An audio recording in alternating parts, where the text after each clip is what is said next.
This is exciting, isn't it? Here we go, guys, in 5, 4, 3. Here we go. It's time for Joan Esposito. Live, local, and progressive. Thank you for good programming, and I appreciate the content and really enjoyed every moment. It's a privilege to have you on your station and listen. It's good stuff. It's very educational. It's time for Joan Esposito on WCPT 820, Chicago's Progressive Talk. Oh, yeah. Lots of smoke today. It is actually, the air is actually white. I live just north of Chicago. As I have been watching Air Now. Air Now is the EPA app, and you can put in any city and it'll tell you the air quality and show you what it expects the air quality to be for the next couple of days.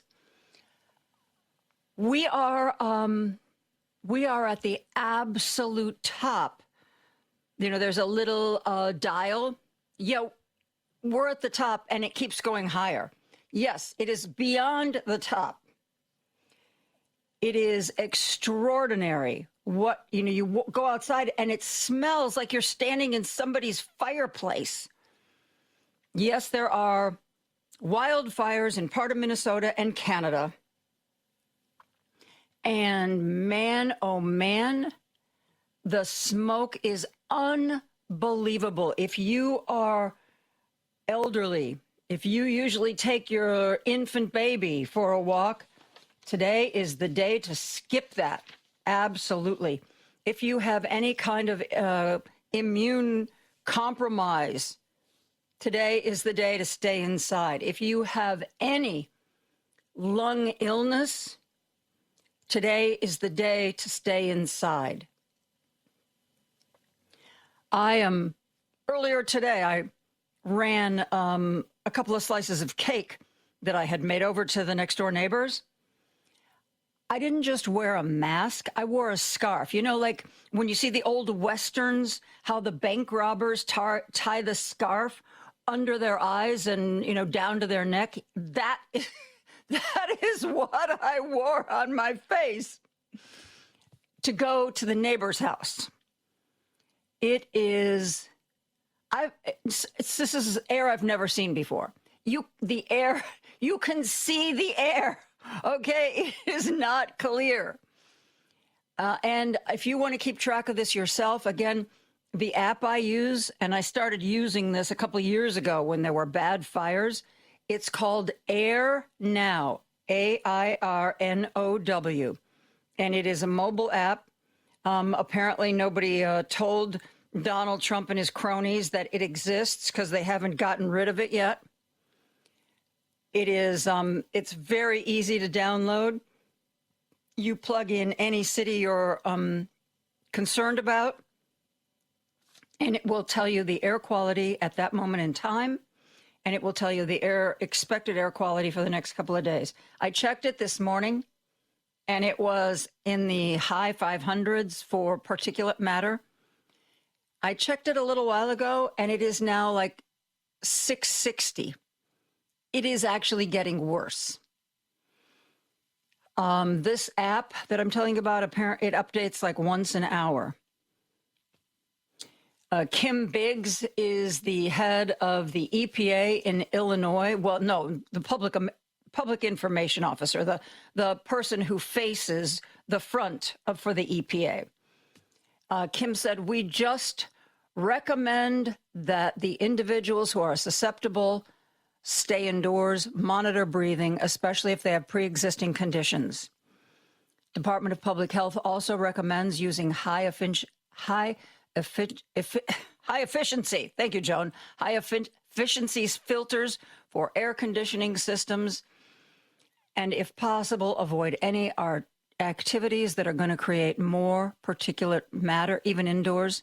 Don't smoke. I mean, this isn't even like putting a fire in your fireplace. Don't smoke.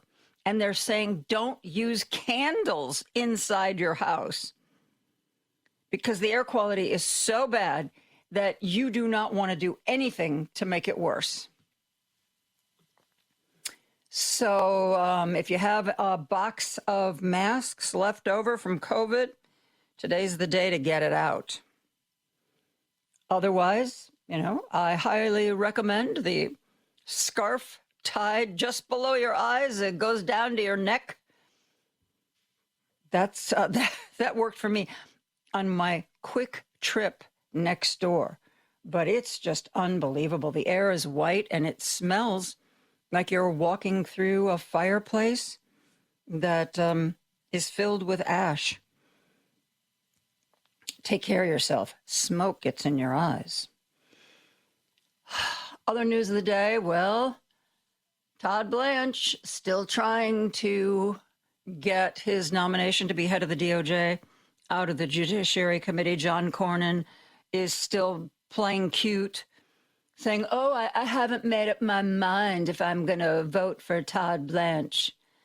What do you think the odds are that John Cornyn is going to stand up to Donald Trump and the Republican Party and say, you know what? This guy's a criminal. This guy should not be the chief law enforcement agent for the entire United States. This guy is probably going to lose his law license and could potentially go to jail. No. Sadly, don't hold your breath on that one. Don't hold your breath on that one. John Cornyn is going to do what Republicans always do. He's going to whiffle and waffle and pretend that he's thinking about it, but he won't really be thinking about it. He will simply be stalling. There isn't a Republican in office, even the ones that Donald Trump has basically forced out of office, even those are not going to stand up to him. I'm not sure why. People like Bill Cassidy, Tom Tillis, John Cornyn, they've got plenty of money. Their elected life is basically over because of Donald Trump. So they don't have to worry about not offending the Republicans in their state so they can get some kind of lobbying job.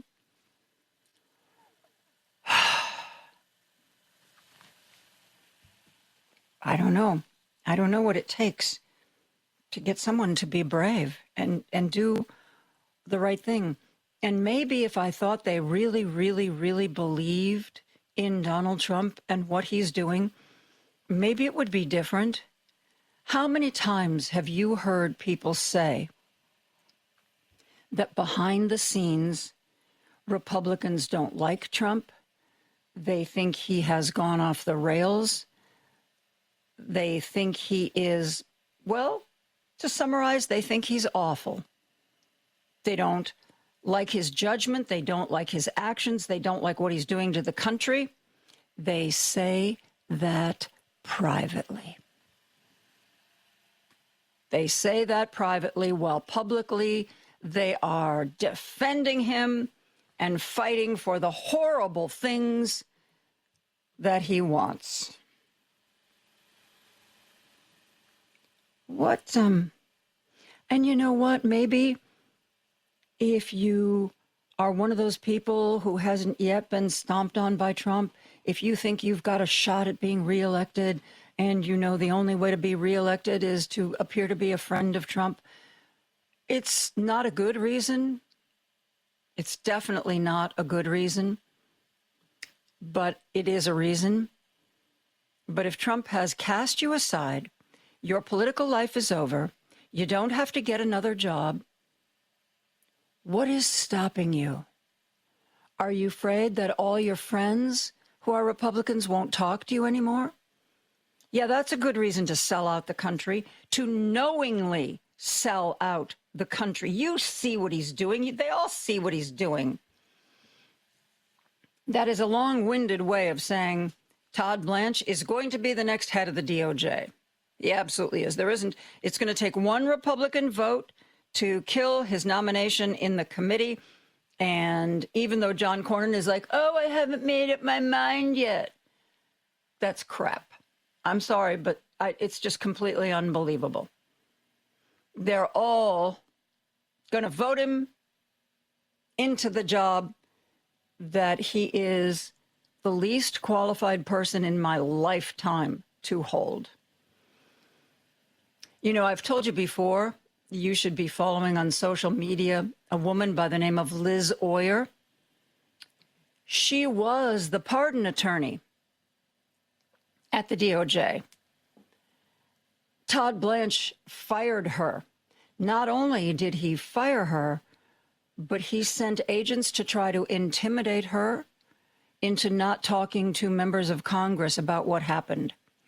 Well, today she got her day to speak out. She has created quite a following on social media, commenting on what's going on. But today, she sat in front of the Senate Judiciary Committee and she told them about her experience with Todd Blanche. Listen to this. I am here as a public servant, a former Justice Department employee, and a concerned American who cares deeply about the future of our country.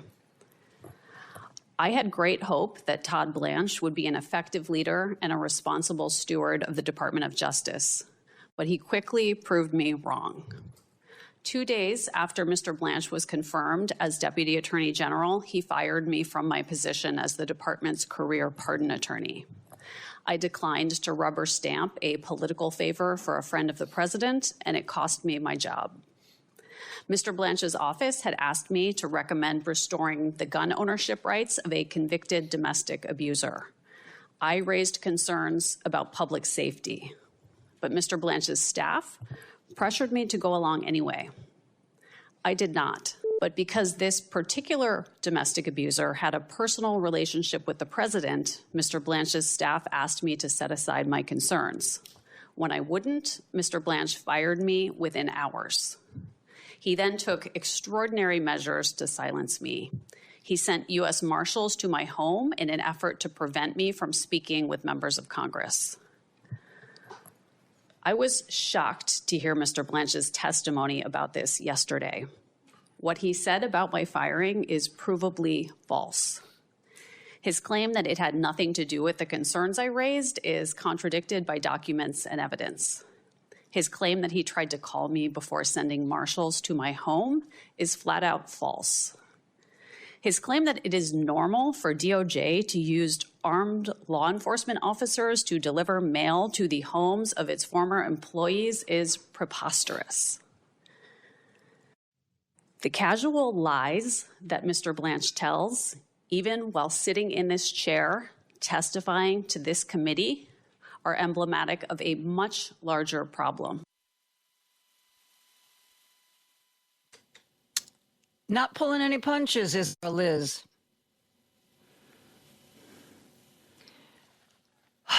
Will it make a difference? Probably not. I mean, I admire her. She needed to go on the record. She needed to get this story out. Todd Blanche fired her. He lied about it. He sent marshals to her house to keep her from speaking to members of Congress. She has decided. I've been following her since she was fired. And you could tell her first few posts, she's still kind of shell-shocked from the fact that she was fired from a job she was good at. And then she has just decided that she is going to be a watchdog. She always is posting about what personnel, actions, lawsuits, all of it. And she explains things very, very clearly. By the way, do you remember when this was happening? Do you remember the person, the domestic violence offender who Trump wanted to have gun rights again? Do you remember? Do you remember who that was? It was Mel Gibson. Mel Gibson wanted to reinstate his right to carry a gun. Mel Gibson, who has clearly shown evidence of an awful drinking problem. Mel Gibson, who has been convicted of domestic abuse. Yeah, that Mel Gibson, he was the one who wanted his right to carry a gun reinstated. And you know what? People convicted of domestic abuse don't generally get to continue to have guns. You know why? Because they kill people.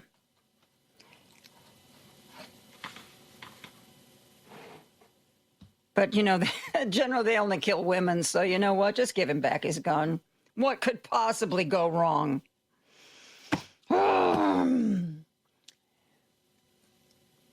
Okay, take a breath, Joan. There were other senators who asked Todd Blanche questions.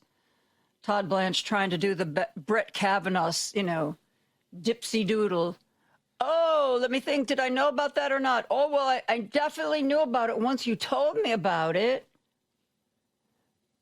And if Donald Trump wants to do something illegal around the midterms, will you uphold the law? Oh, I'm all about the law. Ooh, I am so about the law. And if you believe that, I have a couple of bridges I can sell you. Anyway, I'm going to share with you a compilation. You're going to hear Senator Kennedy, Senator Durbin, Senator Coons, Senator Klobuchar, and Senator Adam Schiff as they question Todd Blanche. Listen to this. Are you and President Trump friends? I'm his lawyer, was his lawyer, and now I'm the Deputy Attorney General. So I met him as his criminal defense attorney. I'm not sure there's very many people who have ever had a criminal defense attorney who calls that person their friend. Do you think that blanket pardon by the president of January 6 rioters was the right thing to do? I think that the Constitution gives the president the full power to pardon anybody for any reason he wants. And so I don't question President Trump's authority or his decision to do so on January 20th. You don't question his decision? As I said, President Trump, under our Constitution, just like President Biden, has the authority to pardon anybody for any federal crime. It is my impression, sir, that you are here rather than your predecessor because the president was unhappy with her failures to actually secure convictions of folks like Attorney General Tish James or former FBI Director Jim Comey. If you're confirmed and you're asked to take an action you believe to be illegal or unethical, would you resign? That will never happen, but yes, if it were to happen, I'm not going to violate my oath to the Constitution. Federal law has made it clear that the president does not have the authority to deploy armed federal officials to election sites. Will you commit to following clear federal law and not deploying federal agents to polling locations? I will commit to following the law, Senator, of course. Okay, yes. But does that include not deploying federal agents to polling places? I will absolutely follow the law no matter what it includes. So, yes. Do you understand why voters, U.S. citizens, are concerned about armed agents at polling places? I'm not aware of armed agents being at polling places. Thank you. I'm not aware of that concern, but I will tell you we will follow the law, Senator. Are you still Donald Trump's lawyer? I mean, yes, my attorney-client relationship with President Trump remains. Yes. Okay. I'm still Donald Trump's lawyer, but I want you to confirm me as the head of the Department of Justice, which is supposed to be separate. Remember when it used to be separate from anything that was going on in the White House? But he says, yeah, I'm still Trump's lawyer. So wouldn't you say, I don't know, call me crazy. Doesn't that sound like a conflict of interest to you? Kind of sounds that way to me.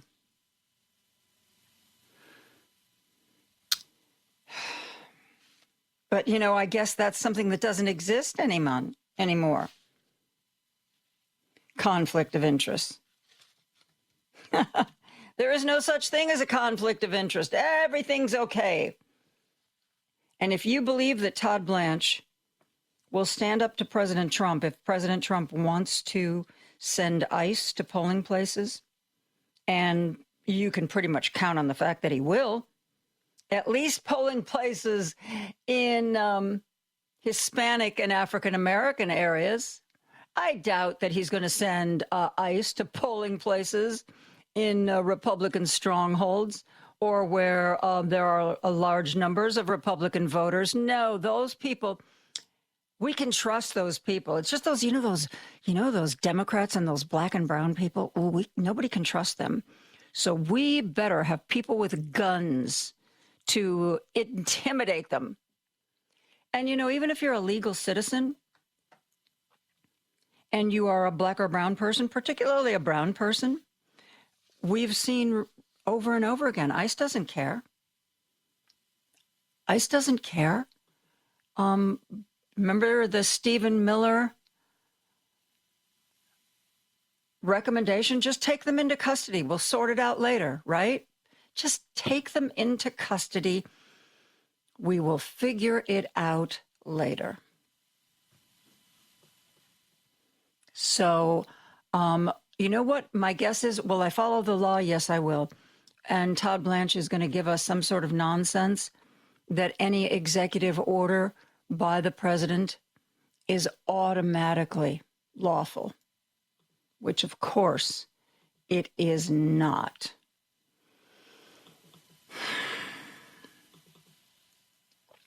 It is not. Todd Blanche is pulling a Brett Kavanaugh. He is trying to figure out what he can say that won't tick off Donald Trump, that will signal to Donald Trump, hey, I'm still your guy. Don't worry, I'm still your guy. But trying to finesse it in a way that will give cover. Everybody knows what he's doing, but he wants to not say anything so very challenging that he corners the Republicans on the committee. He wants the Republicans on the committee to say, oh, well, he gave us all the right answers. He's going to defend the law. He's going to defend the law. He told us that, right? Do you remember when Brett Kavanaugh told everybody, and Amy Coney Barrett as well, when they were asked about Roe v. Wade? Well, it's a precedent. It's precedent. Why would I mess with precedent? We don't do that. Amy Coney Barrett and Brett Kavanaugh gave the same lie when they had to know. When they had to know, they were ready, willing, and able to throw precedent out the window.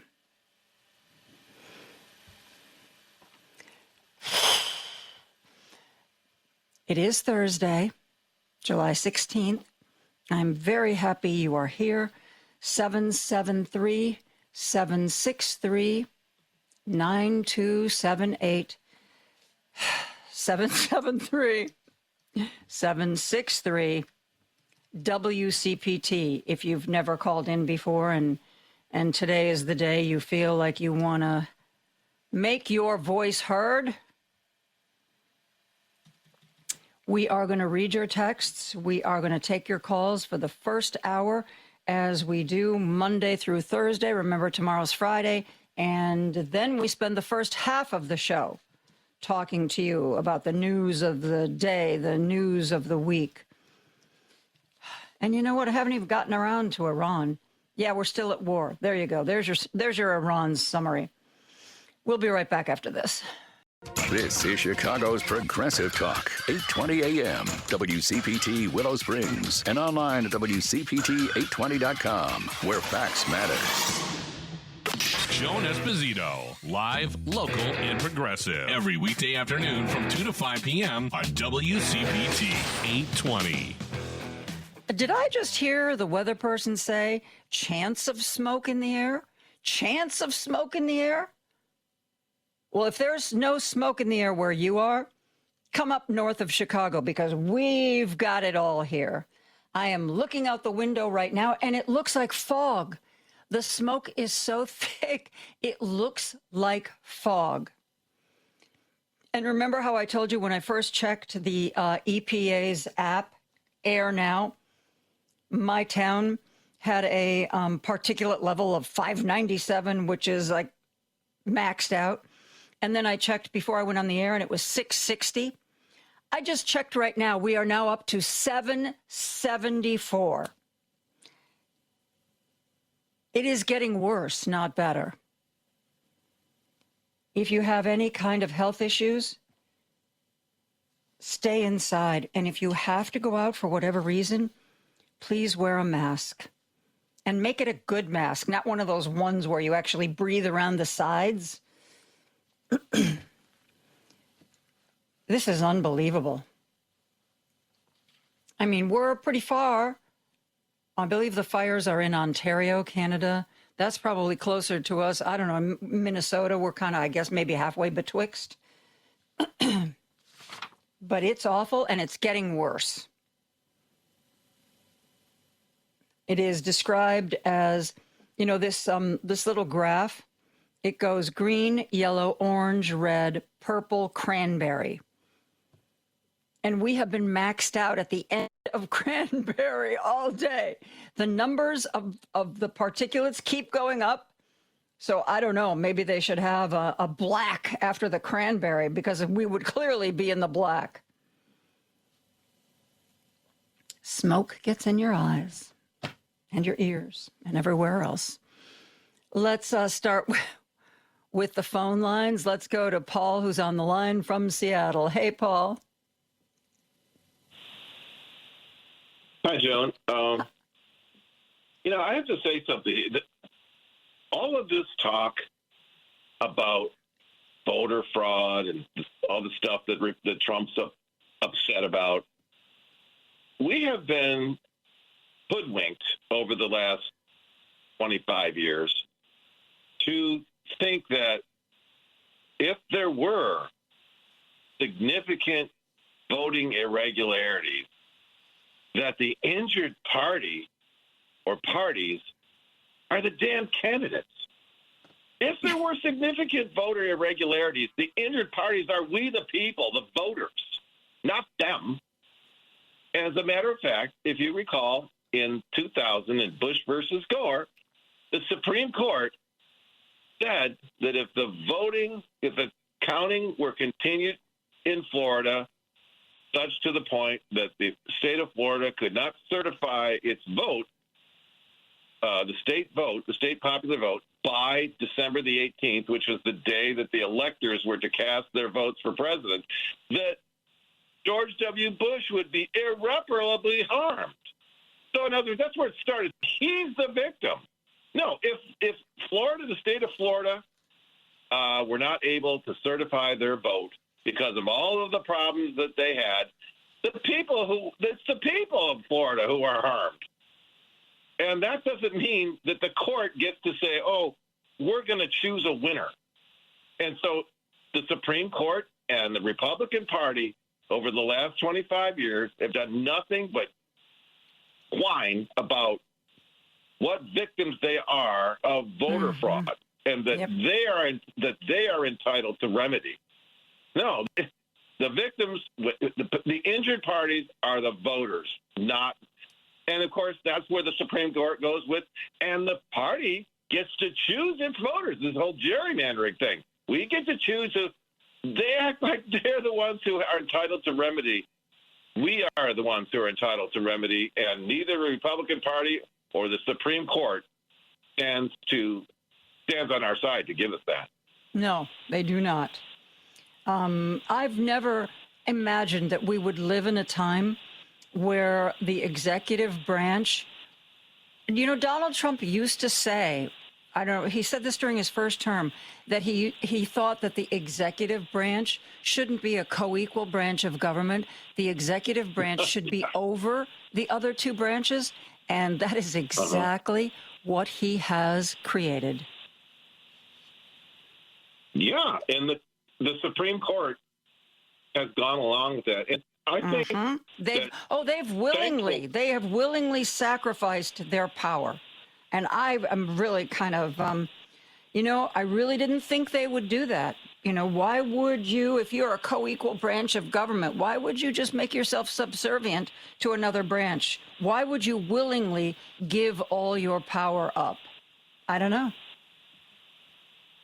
Well, it's obviously that the Supreme Court wants to make itself a political branch and violate much of what Alexander Hamilton warned about in Federalist Paper number 78, that if the Supreme Court, were to become in league with the executive branch, the Supreme Court has neither the power of the purse, says Hamilton, but if it were to be, and so it's the weakest of the three, but if it were to become allied with or in league with either of the other branches of government, and the executive branch in particular, since that it relies upon the executive branch to execute its rulings, that this would be a great threat to liberty.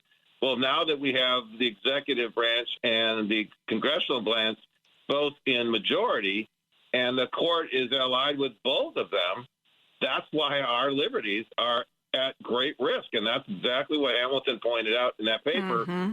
And the only thing about the courts, the federal courts, is that's surprising. The effect is that the lower court judges, even the Trump appointees, seem willing in many cases to uphold the law. And what that does is to have the effect of embarrassment on the Supreme Court, because all of these federal judges know what they're doing. And for the Supreme Court is so often be the standalone, the pariah, have to overturn lower court rulings. Those judges know that this is all politics. That's all it is. Yep. Yeah, absolutely. Mm-hmm. Yep. So thanks for the call. We'll have to see what Trump's big speech is. It's ridiculous. It's ridiculous. Oh, well, Trump's speech, we've already heard from a number of news sources. He's going to tell people that the Chinese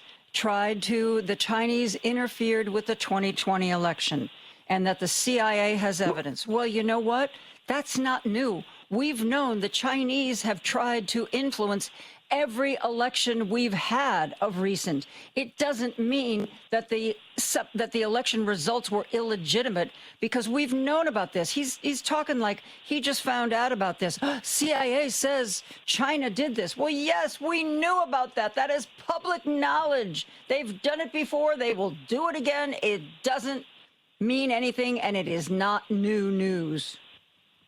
And if the people are the injured party of this kind of interference or any election irregularities, the remedy certainly is not to impose more restrictions on the injured party, right? That's just counterintuitive at all.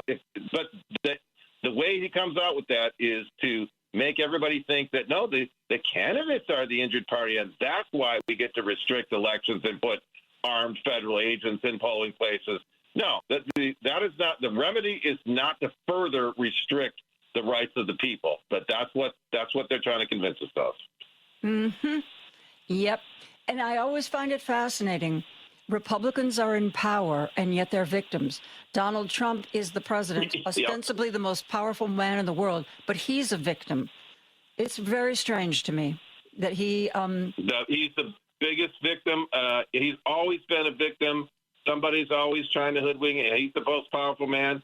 And it's always, from, I don't care what you say, it's from the reflecting pool to you name it. He's always the victim, and he's always crying foul, even though he has all this power. And people buy it. It's just like, get out of here. Yeah. Yeah, I agree. Thanks, Paul. Thanks for the call. Thank you. Let's go to Jim, who's on the line from Chicago. Hey, Jim, how are you? Hi, Joan. I was sad to find out that we're living in a people giving up the idea of reading. 51% of Americans read on a sixth grade level or lower. Now, that's astounding enough in itself. But trying to carry on an intelligent conversation with somebody who can't read from the sixth grade down, and this is over 52% of the American public, so they can put anything past them. And the other thing is, you know what the number one vocation now of a kid growing up today? They want to be an influencer. That's their number one vocation. Oh, God. To be an influencer. And you read science fiction. Ray Bradbury's 451. Remember that, Joan? Where the people have to live by a river and memorize Shakespeare, etc.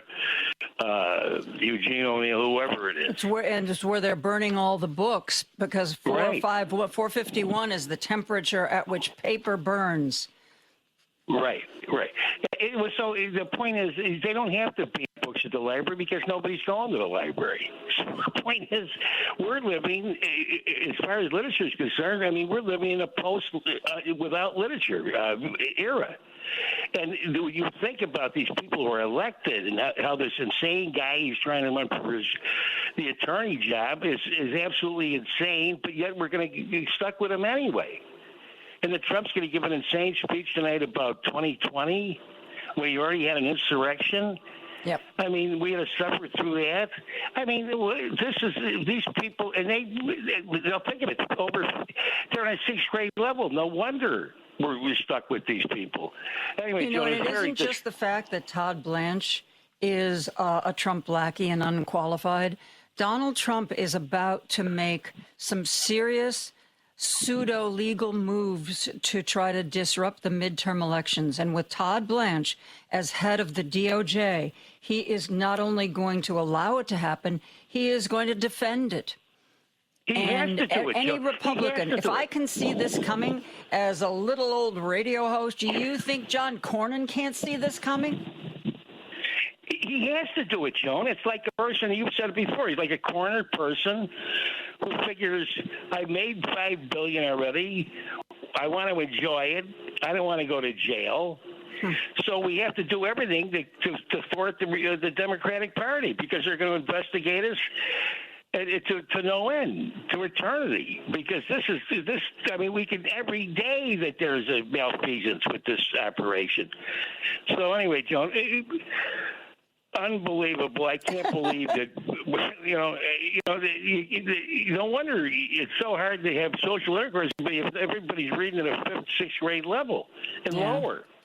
I mean, it's just hard to believe. And this is 2026. My God. All right, Joan, thank you much. Thank you, dear. Thank you, Jim. Before we go to break, I want to read one text about tonight's speech. Why should the media cover this poor excuse for a president's speech tonight? He berates women journalists and calls the media enemies of the state. As usual, he will spew lies and misinformation with no factual evidence. Paxton, he's referring to Ken Paxton, the attorney general in Texas that Trump endorsed for the Senate, and that's how John Cornyn got pushed out. Paxton is a perfect example of voter fraud. He has voted illegally in Texas. He actually has. He talks about people voting illegally. The only person documented to have voted illegally is Ken Paxton himself. He claims he votes in an area where he claims he lives, but everybody knows he doesn't live there. That's voter fraud. We're going to take a break. We'll be back with more after this. Alexa, play WCPT. WCPT from TuneIn. Want to join the conversation? I just wanted to thank your station for consistently reporting the facts. In a world of clickbait headlines, your station is who I trust for the real news. Call Joan now at 773-763-9278 and join the conversation. Joan Esposito. Live, local, and progressive on Chicago's Progressive Talk, WCPT 820. We are taking your calls and reading your texts. Let's go to the phone lines. Al is on the line in Franklin Park. Hey, Al, thanks for calling today. Hi, Joan. Happy Thursday.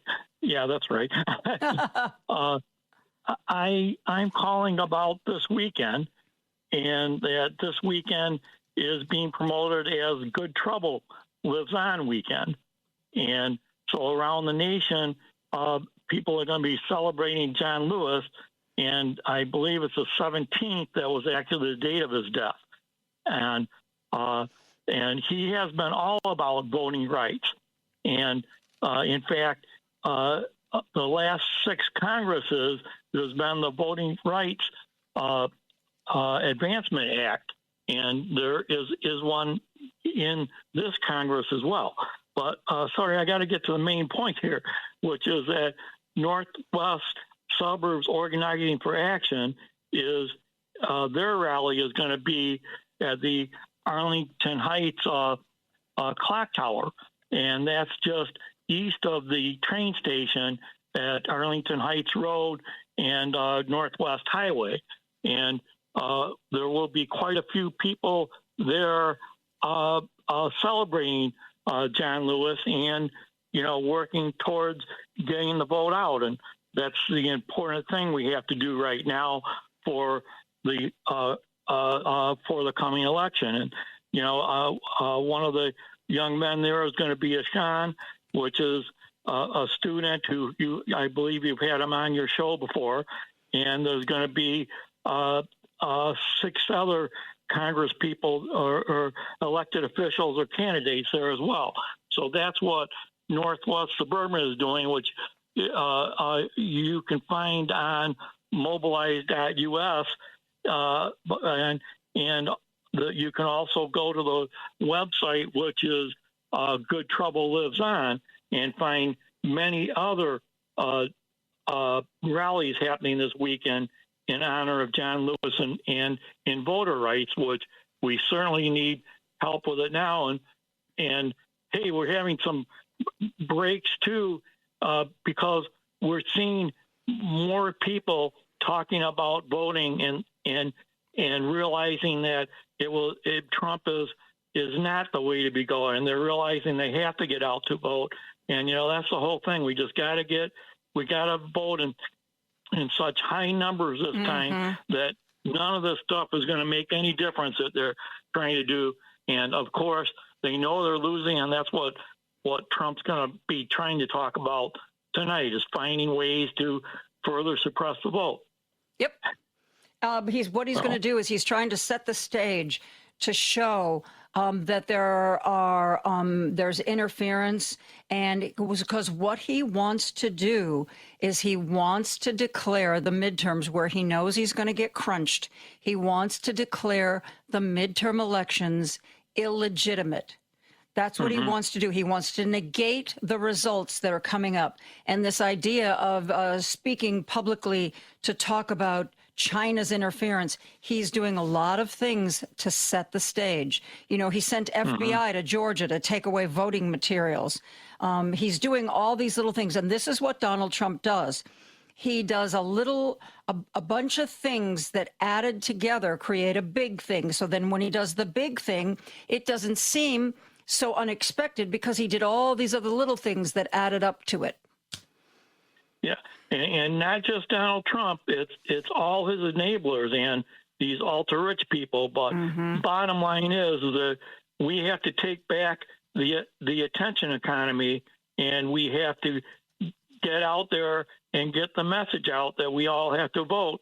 And the states are the ones in charge of the elections, and hopefully that is going to make sure that it can't be taken over by the federal government. But they sure as heck are trying, and there's laws in place, and we're working hard to make sure that everybody's ready for what Trump polls and everybody else. But it is just so important to get the message out and get everybody on our side and making noise, calling Congress, ignoring Trump's speech, talking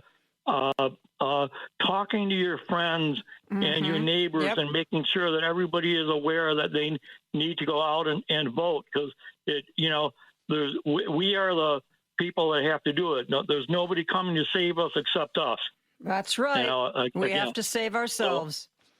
Exactly. Thanks, Al. I want to try to squeeze in a couple more callers before we go to news. Thank you for the call.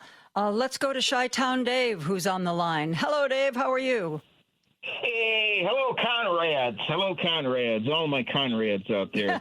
Paul and Jim and yourself and everybody else. Todd Blanche is a very bad person as well. They're all very bad people.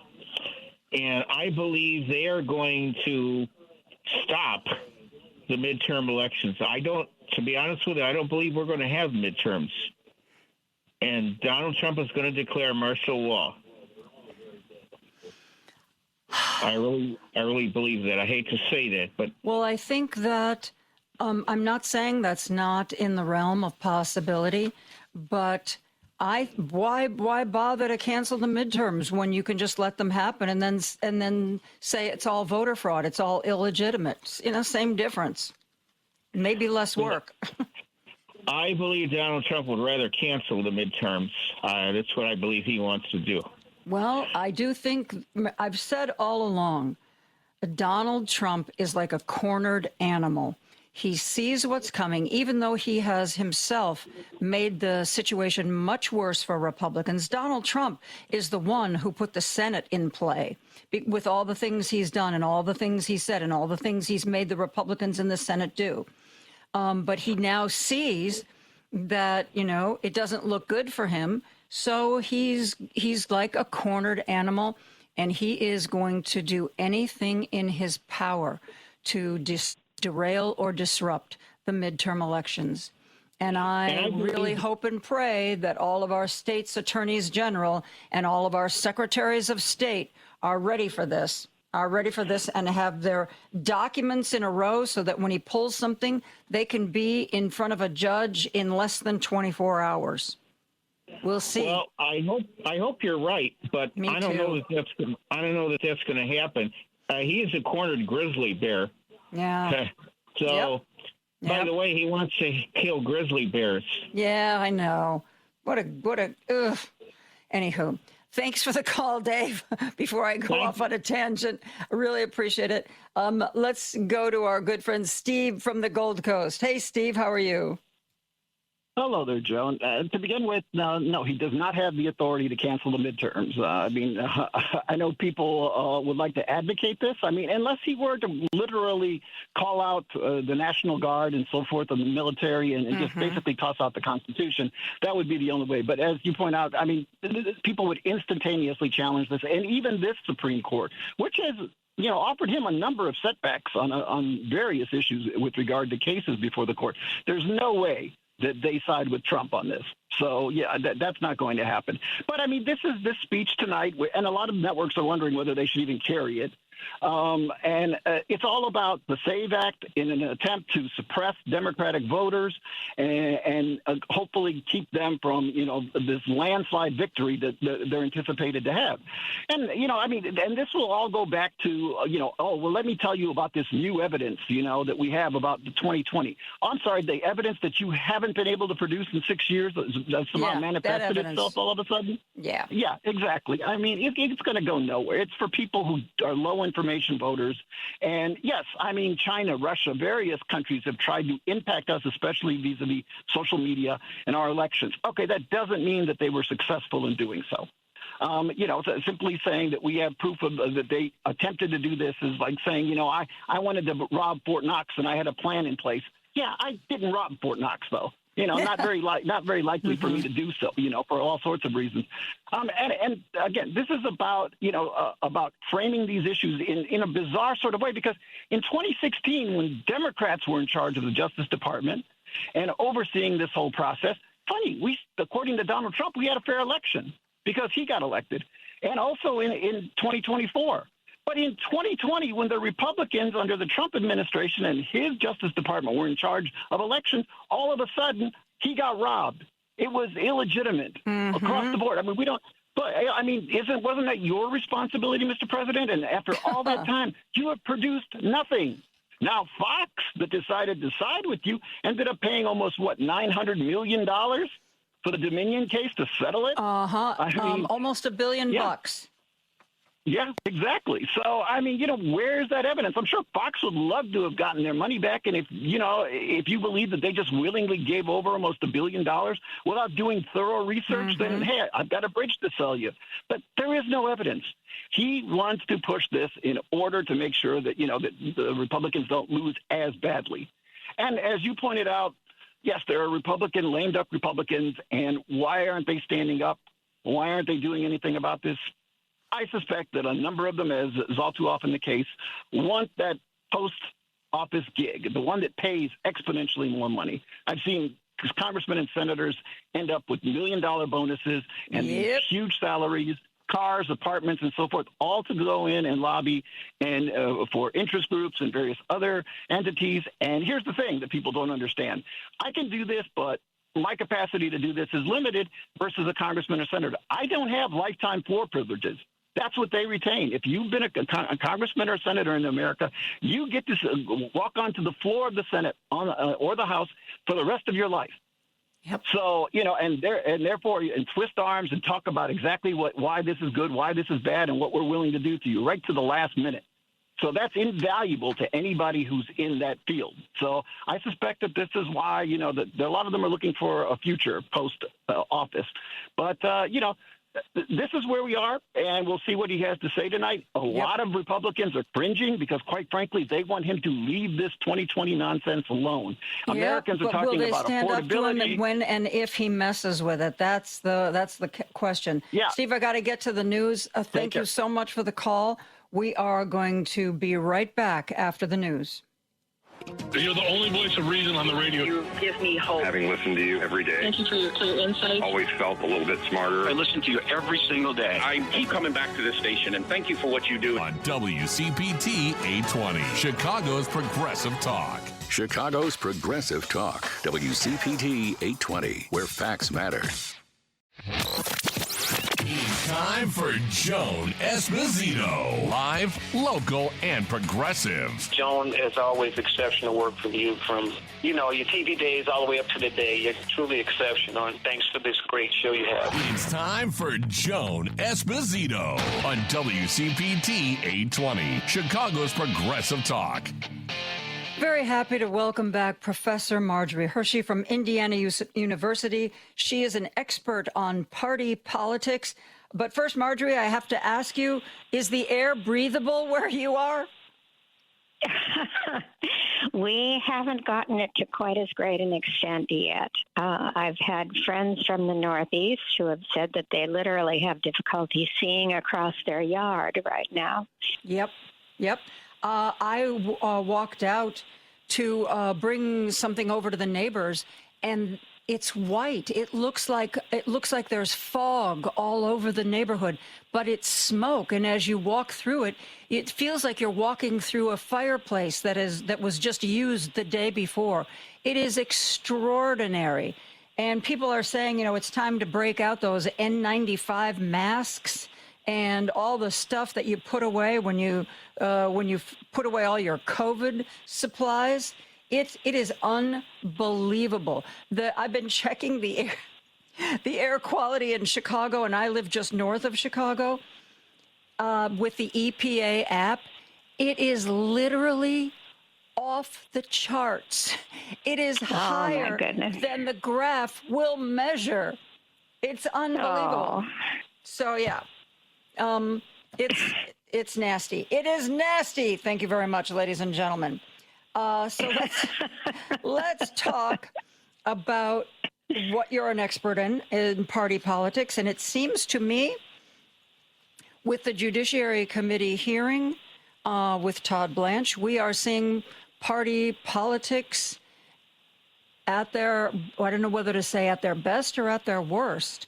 I mean, I don't believe, despite the Republicans, challenging Todd Blanche on a few things, I don't believe that anybody is going to kill his nomination. I believe they're all going to fall in line.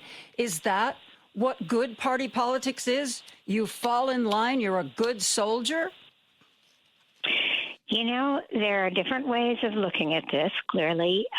One is that in a democracy, you ought to hear as many views as possible expressed.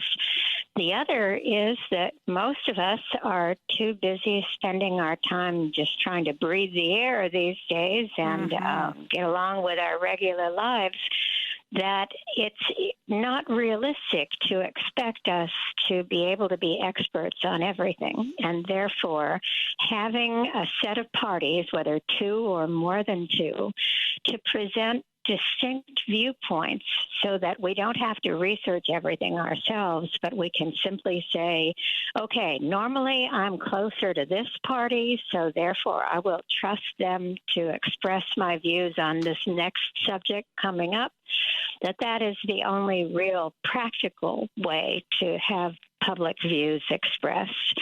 It's hard to say, but for a long time we have adopted the view that the progressive movement did years ago, that the best way to solve the problems of democracy is to have more democracy.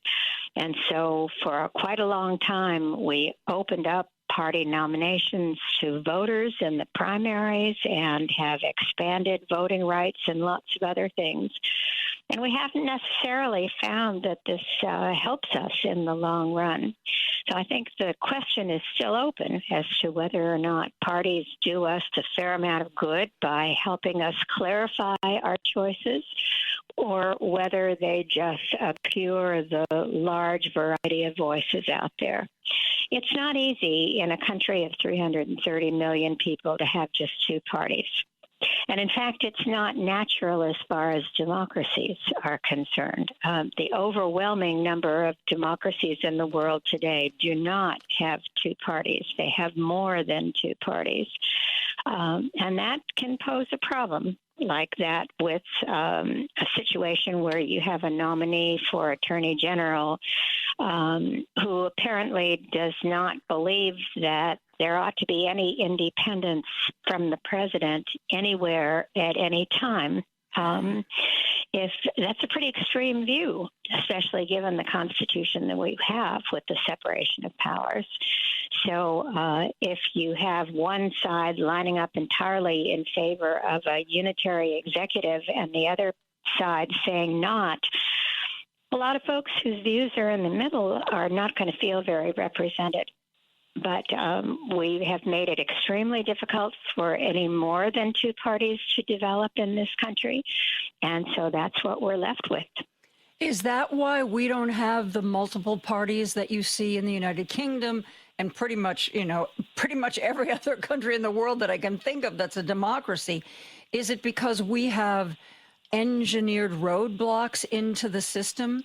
And what roadblock could we get rid of so that there are, maybe there'll be a Green Party, maybe there'll be an Independent Party, maybe there'll be a, we love chocolate chip cookies party. What are we doing that prevents that from happening? Okay, the answers to your questions are yes, first, and no. Yes, we have engineered roadblocks into the system that have been extraordinarily effective. We have been a two-party system for most of our existence.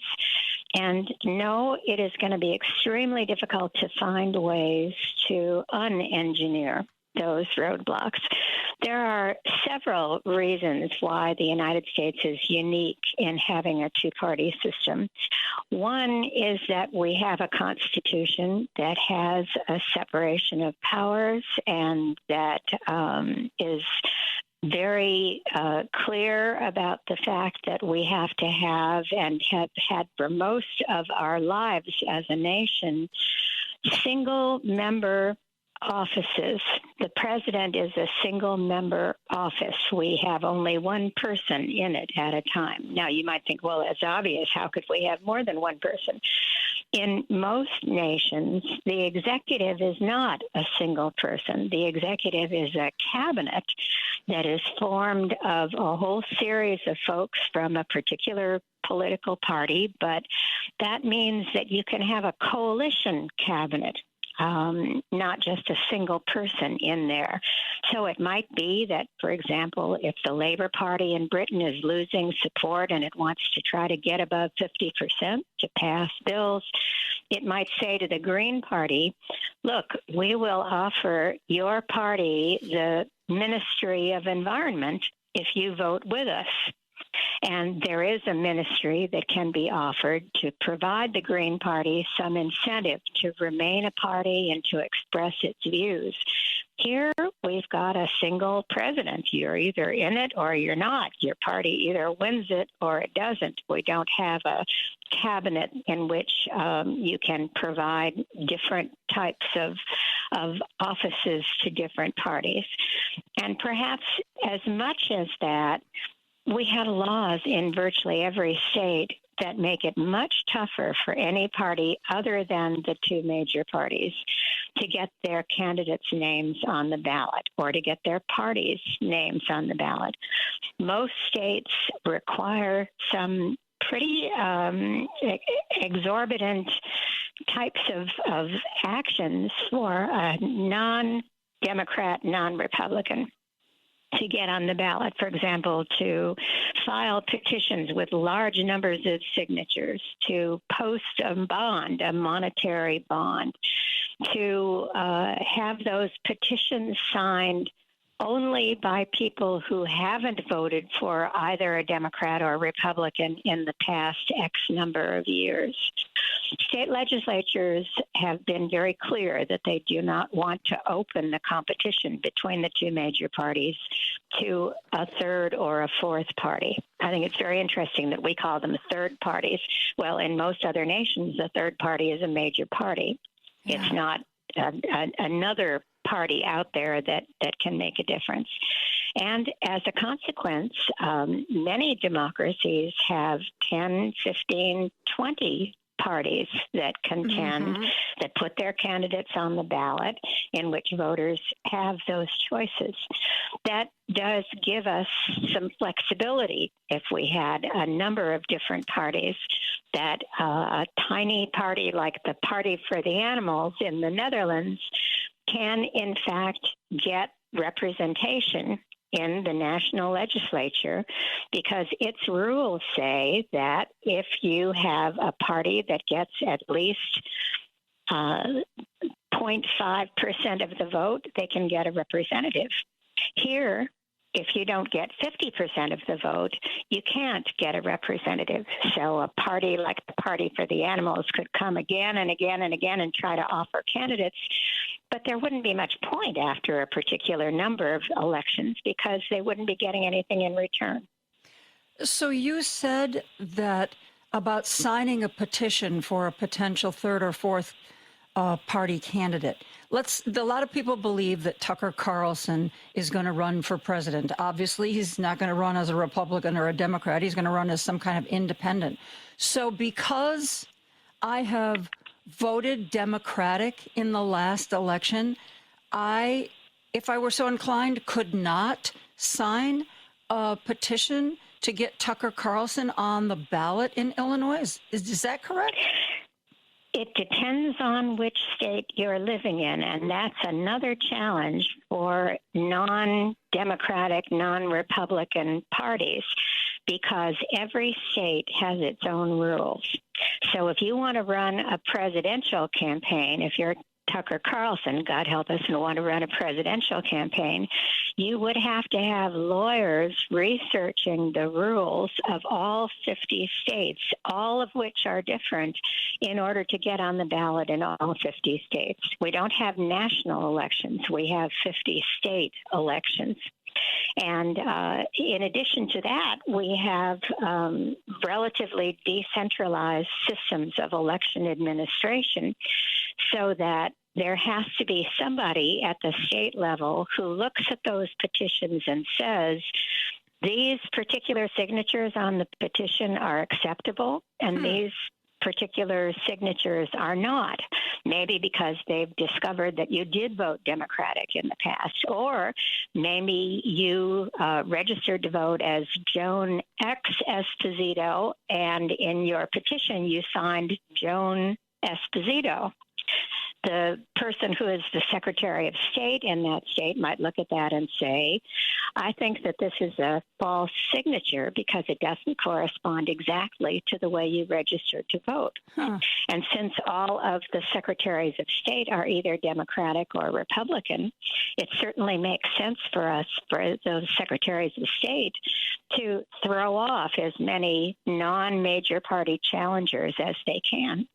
Interesting. That's why there have been some candidates recently who have expected to get double the number of signatures required because they just assume secretaries of state will throw out at least half of the signatures that they get. Yeah, that always amazes me as well. We need to take a break. I'm talking to Professor Marjorie Hershey. She's an expert in party politics. Got lots more to ask her about when we come right back after this. Because facts matter. You're listening to WCPT 820. Now back to Joan Esposito, live, local, and progressive on WCPT 820. Political science professor Marjorie Hershey is here. We were talking about the roadblocks that are in place to prevent us really from having more than two viable parties.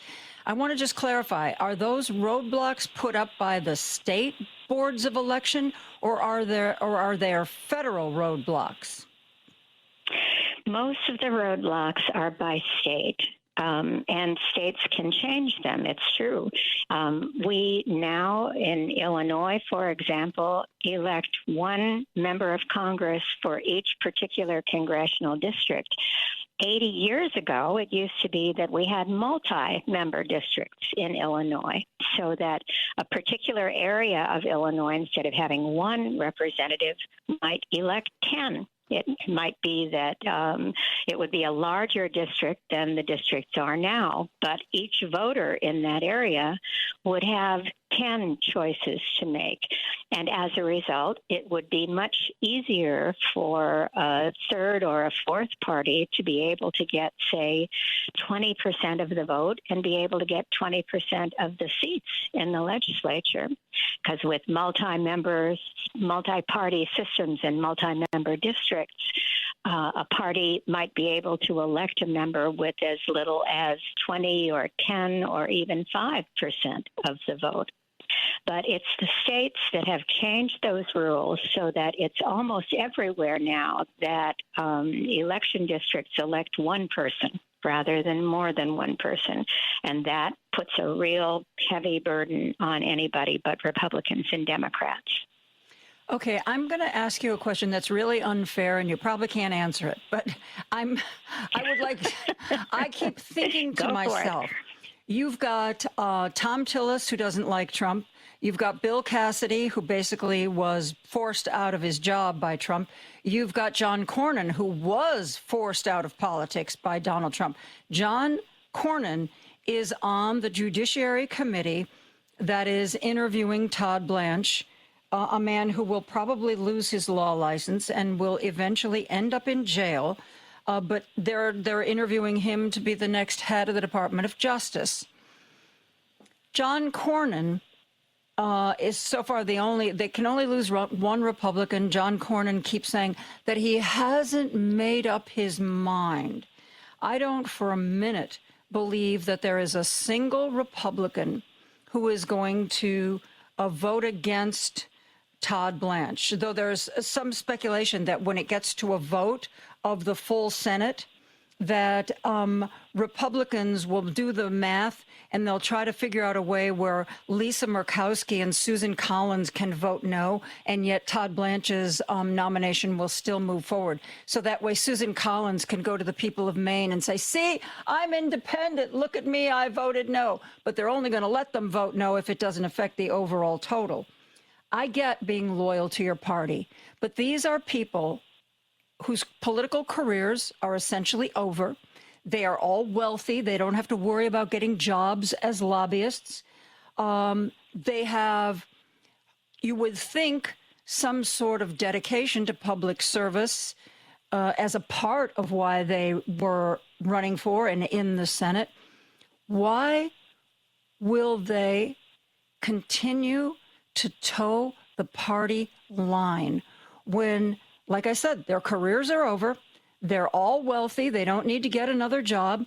Donald Trump has torched them, but they're still going to give a man who everybody understands is quite possibly a criminal the head of the DOJ. They're going to give him that job. It seems to me that that's loyalty to party that makes no sense. Why would people be that loyal to a political party? You know, I get asked this all the time, and the most common answer people expect to hear is that there is some political machine that each political party has at the national level and within each state that somehow forces its party members to vote the way the party wants. There is no such political party machine. It's very difficult to talk about party leaders because when we try to pick out which ones they are, a lot of people might have different answers.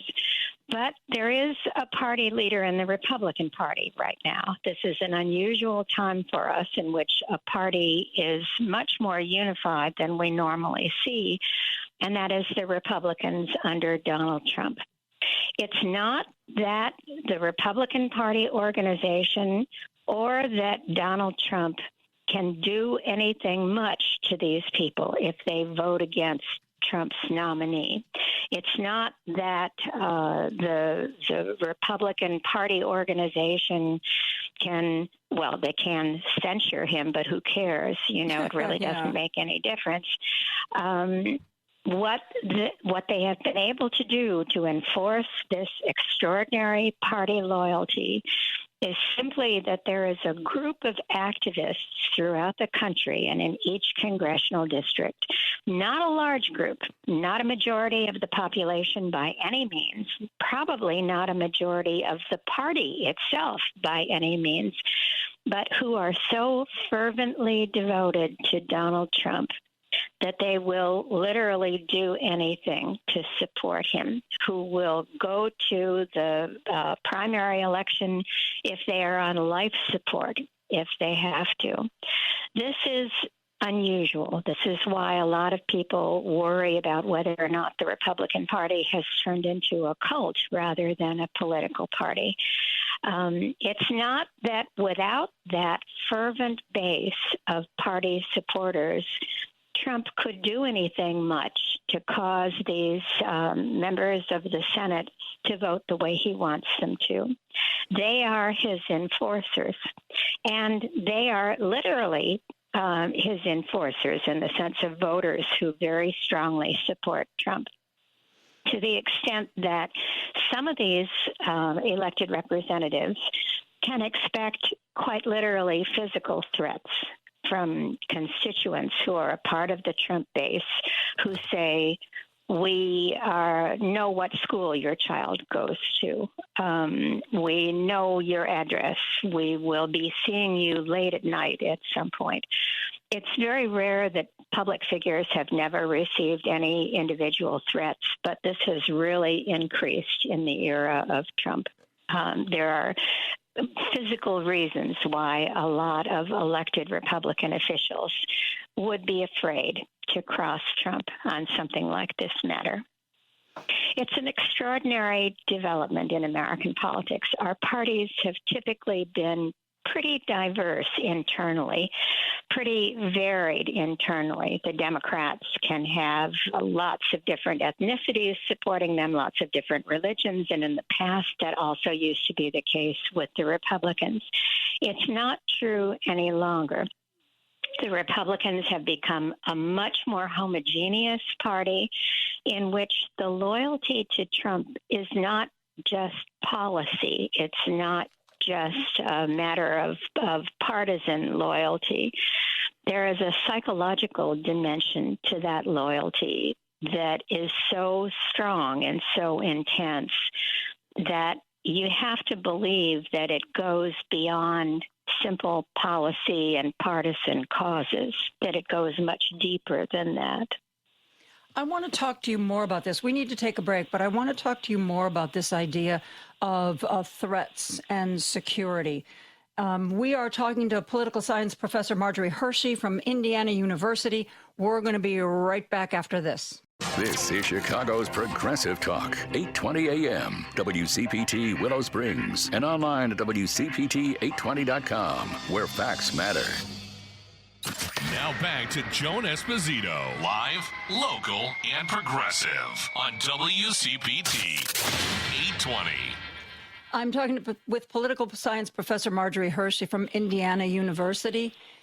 And we were talking about why somebody who seems to have nothing left to lose, like a John Cornyn or a Bill Cassidy, still is towing the party line, still is being basically a lackey for Trump. And Marjorie, you mentioned that, with these days, with so much violence and so many threats, that maybe they were afraid for their own personal safety or the safety of their families. And I'm not discounting that. I am sure that happens.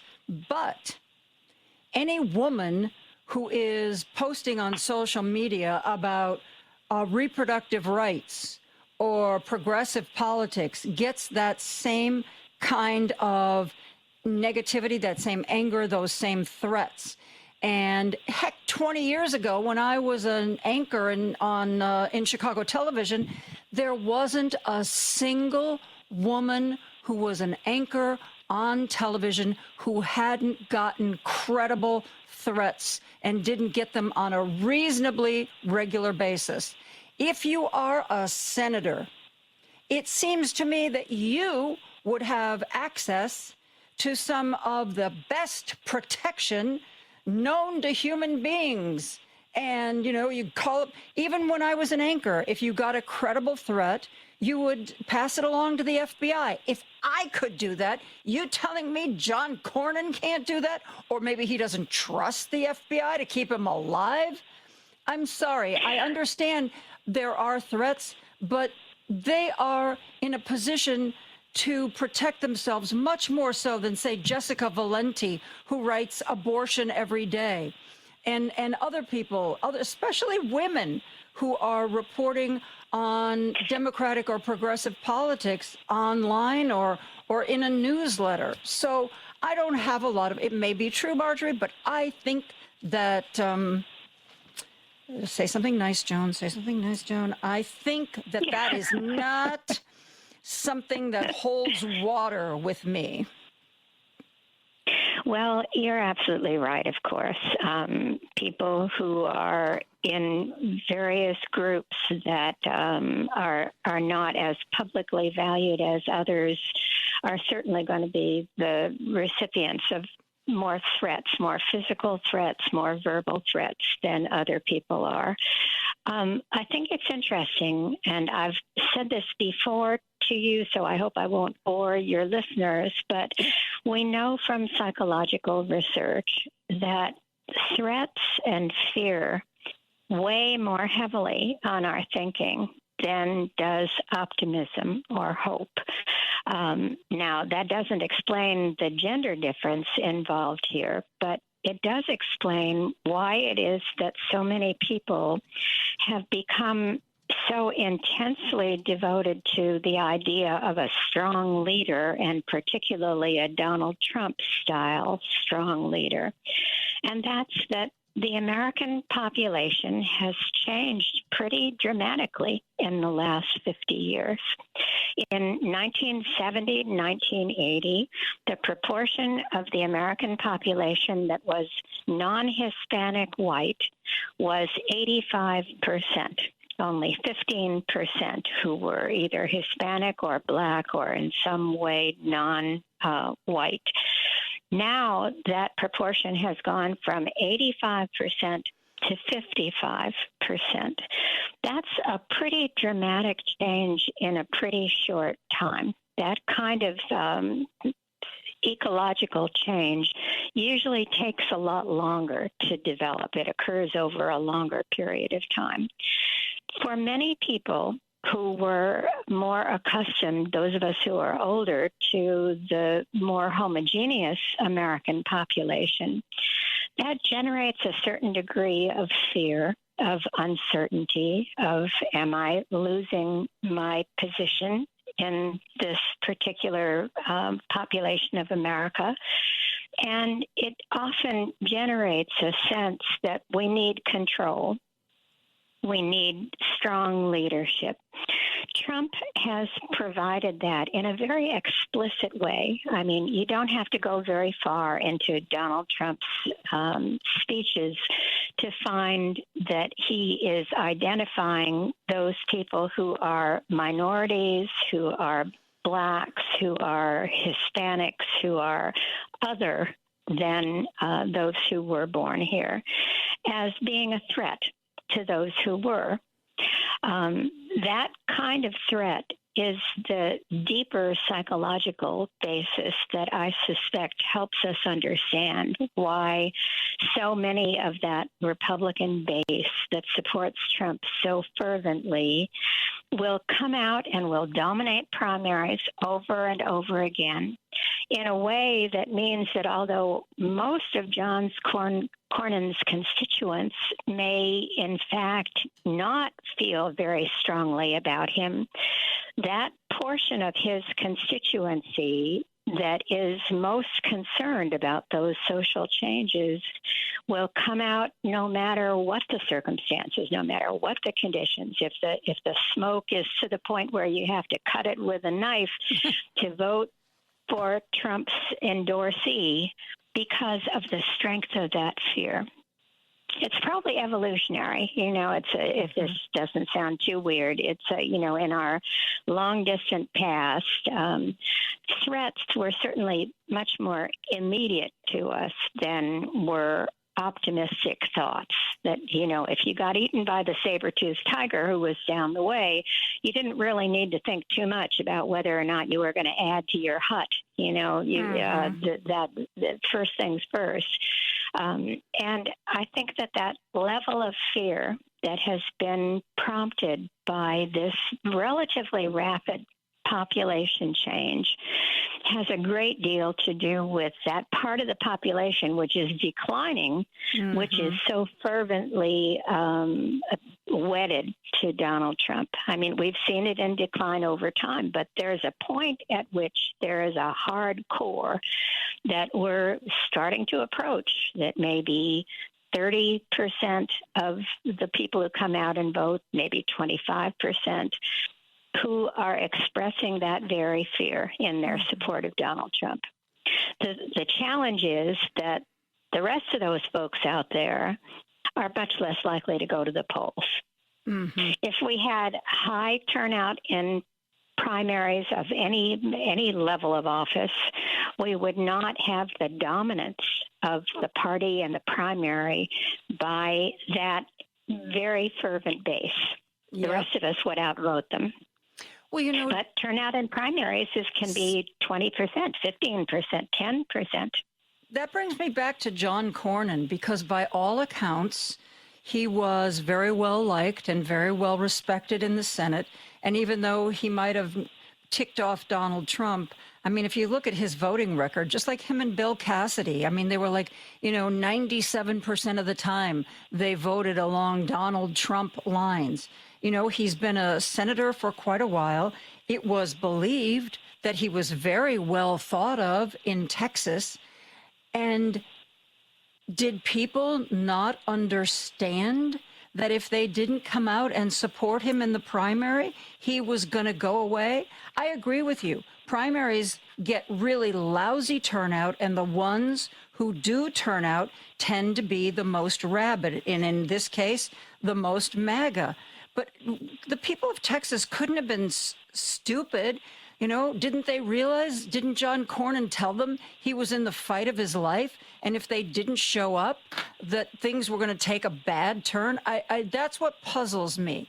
Is it just people like you and me who live this stuff every day? Are we the only ones who understand that, primaries need to be populated by the whole gamut of voters? The short answer is yes. Most people are not very fervently engaged in politics. And that's perfectly understandable. For most people, it's enough to just be able to get the dinner on the table, to get the laundry done, to make sure the kids have gotten their homework. There are a lot of things day to day that are much more important to most people's sense of self than our primary elections. A lot of people are not even aware of the existence of primary elections because newspaper readership and news viewership on television have both declined. There are an awful lot of people who don't get newspapers anymore, and local newspapers in particular are declining in circulation. So I think it would be helpful to remind those people who are listening, who are very fervently involved in politics, most people are not like us.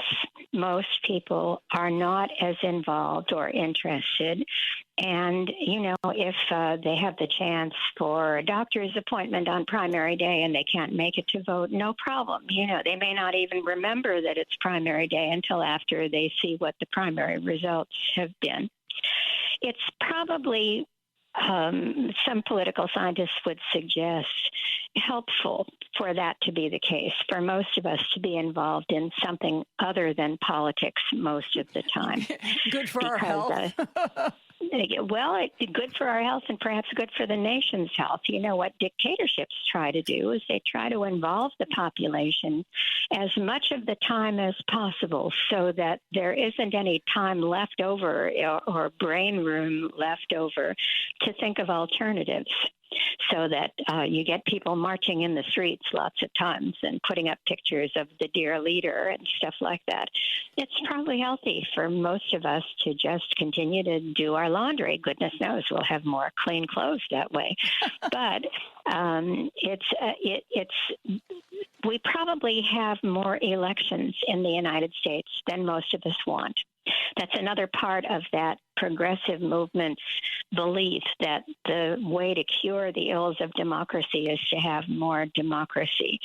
Almost no other nation in the world has primary elections.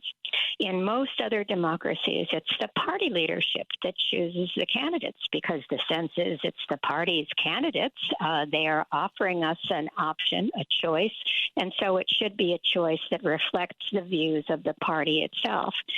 Here, the progressives said, oh, no, that causes boss rule. So what we need to do is to have primary elections, first elections, in which the voters can choose the party's candidates, as well as coming back again in the fall and choosing the people who actually win the office. Well, an awful lot of folks just really don't care who wins the primary election. We find that primary voters often don't see a great deal of difference between the candidates in a primary. The candidates on the Republican side are all very similar.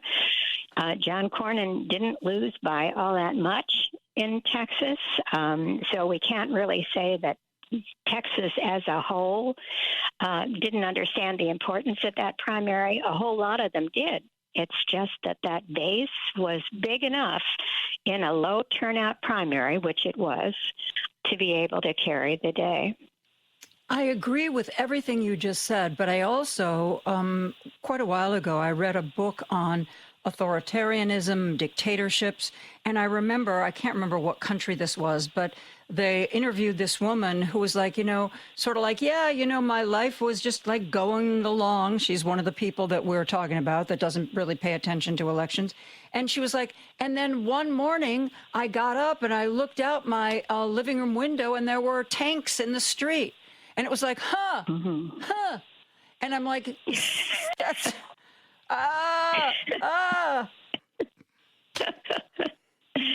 Well, it's not unusual. And again, our view, those of us who are particularly involved in politics, is just from a very different perspective than most other people's. And it's hard for us to remember that because we assume that everybody thinks the way we do. But most people don't. Most people are not talking about politics at this point in the afternoon on a Thursday. They are talking basketball, or they're talking the World Cup, or they're doing no talking at all and just cleaning house. It's important for us to understand that we can't project our own values and our own enthusiasms onto the population as a whole. It may well be that view of parties, that parties represent providing alternatives to us so that we don't have to do too much work, and so that we just decide in advance, okay, I feel closer to the Republican Party or I feel closer to the Democratic Party, that we can then delegate our decision to that party. And because we're not interested enough to do a whole lot of research about the candidates. I mean, goodness knows if each of us looks into our hearts and when we think about who we voted for in the last election, not for president, but perhaps for county council or a state attorney general, we may not have known quite as much as we would like to have known about all the candidates involved. Even those of us who are very involved in this, we can sometimes not spend an awful lot of time working on understanding the differences among the candidates because we know the parties will do that for us. They will provide us with guidance. For people who are Trump's base, it's Trump who provides them with guidance, and that saves them a lot of time and a lot of energy. Okay. All right. I still want to talk more about this. I have thoughts, but we need to take a break, so I'm going to try to remember those thoughts 2 minutes from now so I can share them with you. I'm talking to political science professor Marjorie Hershey from Indiana University. We'll be right back after this. Hey, Google, play WCPT. Streaming Chicago's progressive talk from TuneIn. Don't turn that dial. Joan Esposito, live, local, and progressive, returns right now. A fair balance where the facts come out. On WCPT 820. I'm with political science professor Marjorie Hershey from Indiana, she's an expert on party politics. And Marjorie, I have to say, you crushed my little spirit a moment ago. Because you said, maybe we shouldn't be trying to influence these people. That's my job. I'm trying to influence. I'm trying to motivate. I am trying to share my political views and convince other people of the rightness of my vision. That seems to be the opposite of what you said might be good for people. Well, that isn't necessary. I'm not suggesting in any way that people become less interested or less involved in politics.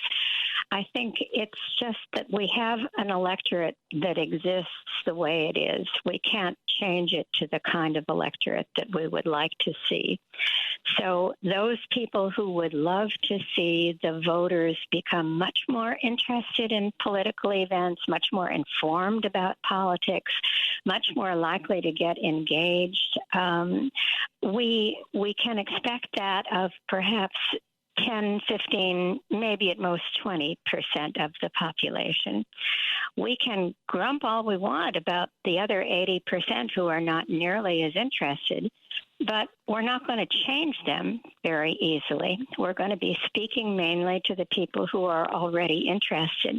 That's what political parties do. They don't necessarily try to get out the vote among independents or people who are weak partisans. They play to their partisans because they know that in practice, it just doesn't do you a whole heck of a lot of good to try to engage people who are not normally going to be engaged. That's the way the electorate normally works. I mean, we find data after data that show us that most people just are not that interested in politics. And that's why the view that I had mentioned, that political parties are so important because of the fact that they take into account the fact that we don't normally get terribly engaged in politics. And they provide us with a ready-made set of choices. They say, okay, if you believe in the general outline of what we believe in, you can trust that our candidates will believe in that too. That's the virtue of political parties. They take into account the fact that most people are not super engaged with lots of free time to think about things, that most people, in fact, would just as soon have somebody who they trust tell them, here are the people to vote for. Here are the people who will help you. That may not be what we would all wish would happen. But it's important to make that distinction between what we wish would happen and what we believe actually does.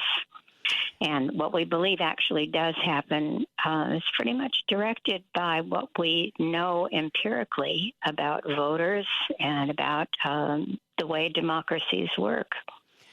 So please go ahead and try to influence people, but don't hold your breath for everybody to become all engaged and activated. All we can hope to do is to try to keep educating people, keep informing people, make sure that we ourselves continue to not be felled by cynicism or pessimism. I think that's been one of the Trump strategies since the beginning, is just wear the opponents out. Mm-hmm. Tire them. Keep throwing things at them again and again and again until they just become cynical and disillusioned. And then they'll stay home and work on making better dinners. That's what those people who are opposed to Trump have to fight very hard against, not to allow the cynicism and the pessimism and the frustration to reduce their ability to be a proponent of change, because that's what each of us is. We are an agent of change. Anything that weakens us as an agent of change is damaging to what we believe. I want to talk to you about change, because it seems that it's possible that the Democratic Party is undergoing a change that has a lot of its older, more middle-of-the-road or conservative members seemingly very, very frightened. This move that seems to be part of a younger generation, more toward democratic socialism. And there's now, maybe we had an AOC, maybe we had a Bernie Sanders, but now we've got a Zoran Mamdani. We've got three other people. Now, I'm not saying that it's a wave or a tsunami, but it is a significant occurrence. And I don't understand why it frightens the more, like the Chuck Schumers of the world. But what does it take for a political party to change? Is this a change, a potential change we're seeing? This is a change that has been highly exaggerated by the other party. We've talked about three people, right? Zoran Mamdani, Alexandria Ocasio-Cortez, and some other folks who have been elected in New York and in Colorado. Well, New York and Colorado are not Indiana. They're not Montana. They're not Illinois. There are a very few Democratic socialists in the Democratic Party. The term socialist has been conditioned in the American public to mean everything is taken away from you. You're going to be poor. The government is going to tell you everything as to what to do. Well, in fact, if we look at definitions of socialism, the Postal Service is a form of socialism. Social Security is a form of socialism, where people are contributing to the community as a whole rather than stepping back and saying, I'm only responsible for me, and anything that I do is okay because I believe in it. We have a lot of social welfare policies in the United States, and most people want to see them continue. I don't know too many people who want to do away with Social Security or Medicare or other types of community involvement to help those who are in greatest need.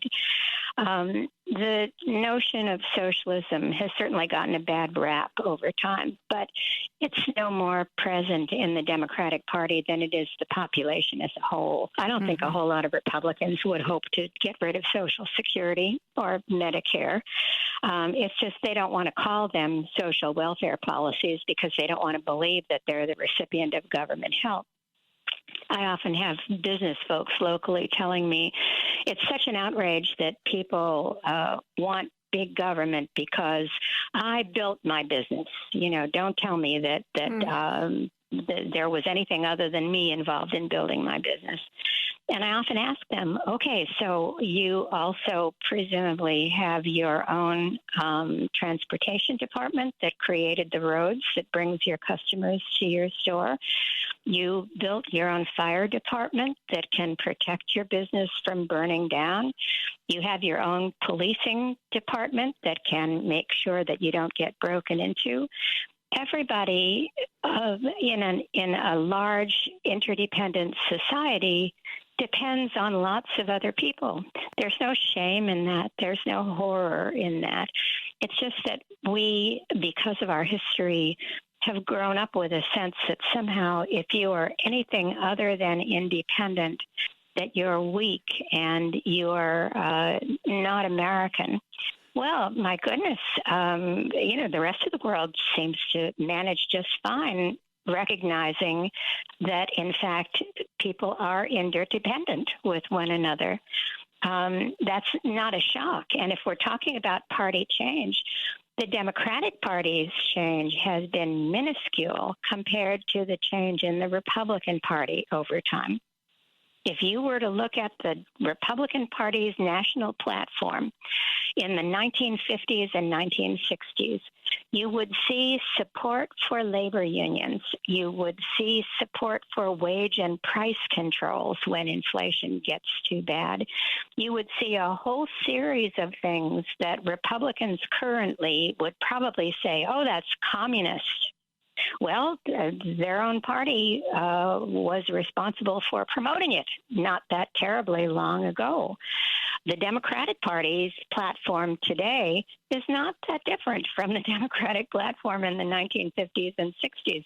It has some different issues in it than we did then. The Democratic Party's platform and the Republican Party's platform in the 1950s did not talk about abortion or transgender people or anything like that. They do now.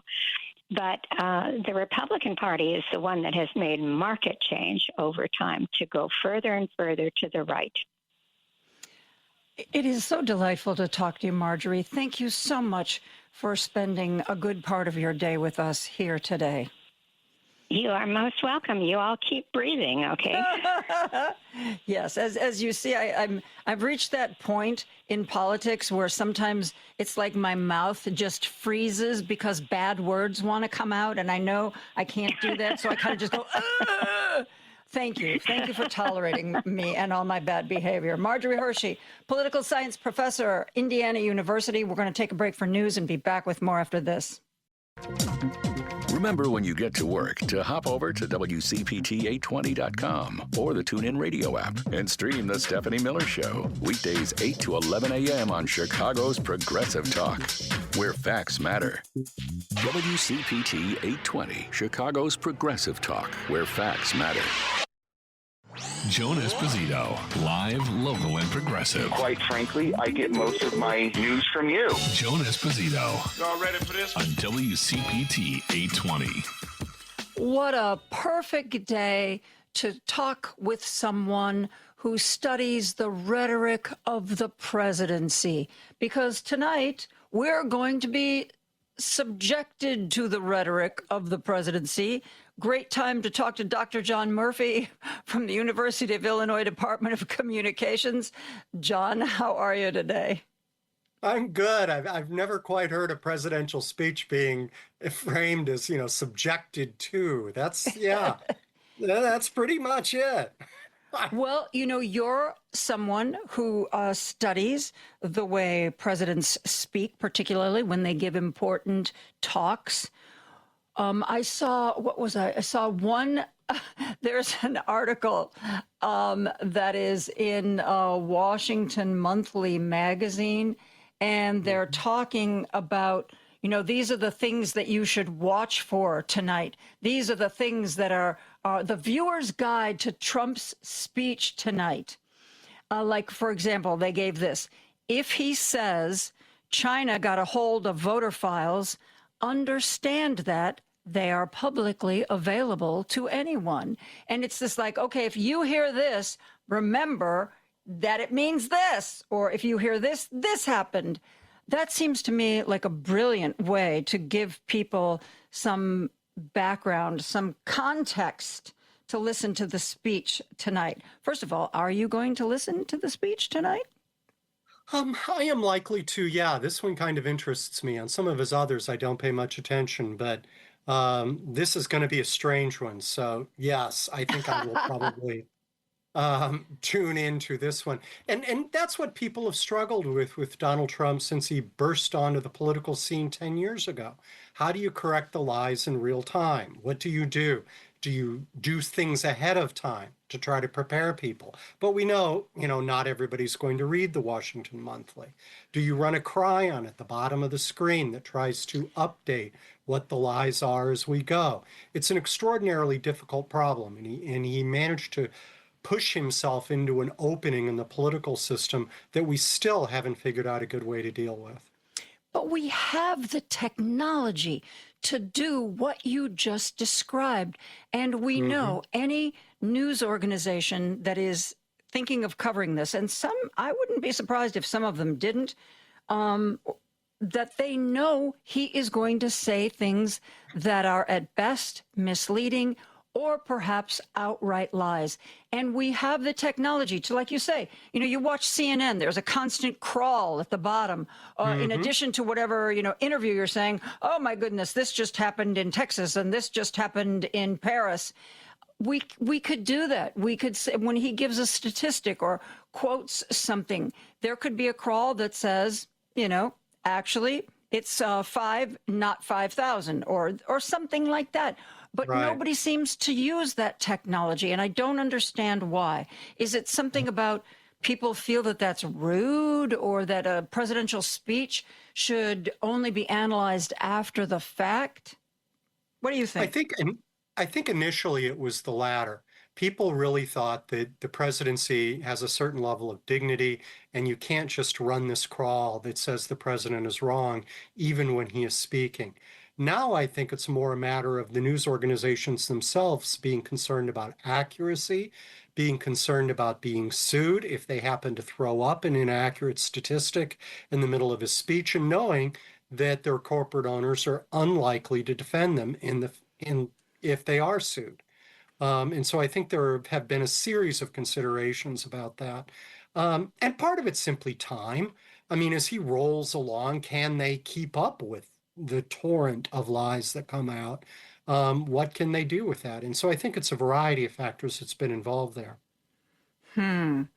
So if you were going to give my listeners, those who are brave enough to follow his speech, I honestly, I have such a low tolerance now for all this kind of stuff. Like today, or when when Todd Blanche first sat in front of the Judiciary Committee, I tried to watch, and I felt that within a matter of a couple of minutes that I was ready to start screaming at the television. So I walked away, and I tried to come back a little while later. I'm like, nope, it's still the same.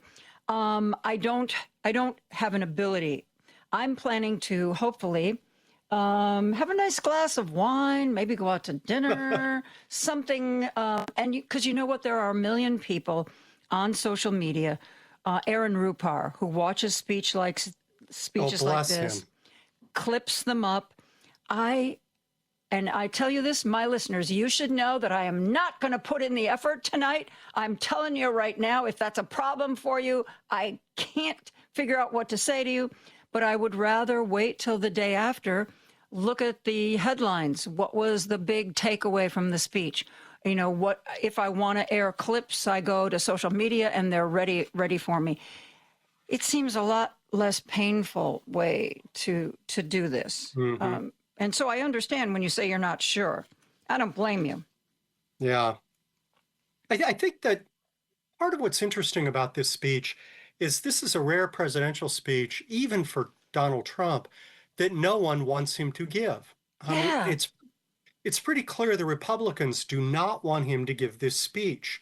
They do not think it's going to rally the base. I mean, if there's a political theory behind it, it's as if he brings up all of the conspiracy theories and the claims that it will rally the base and will increase turnout in the midterm elections.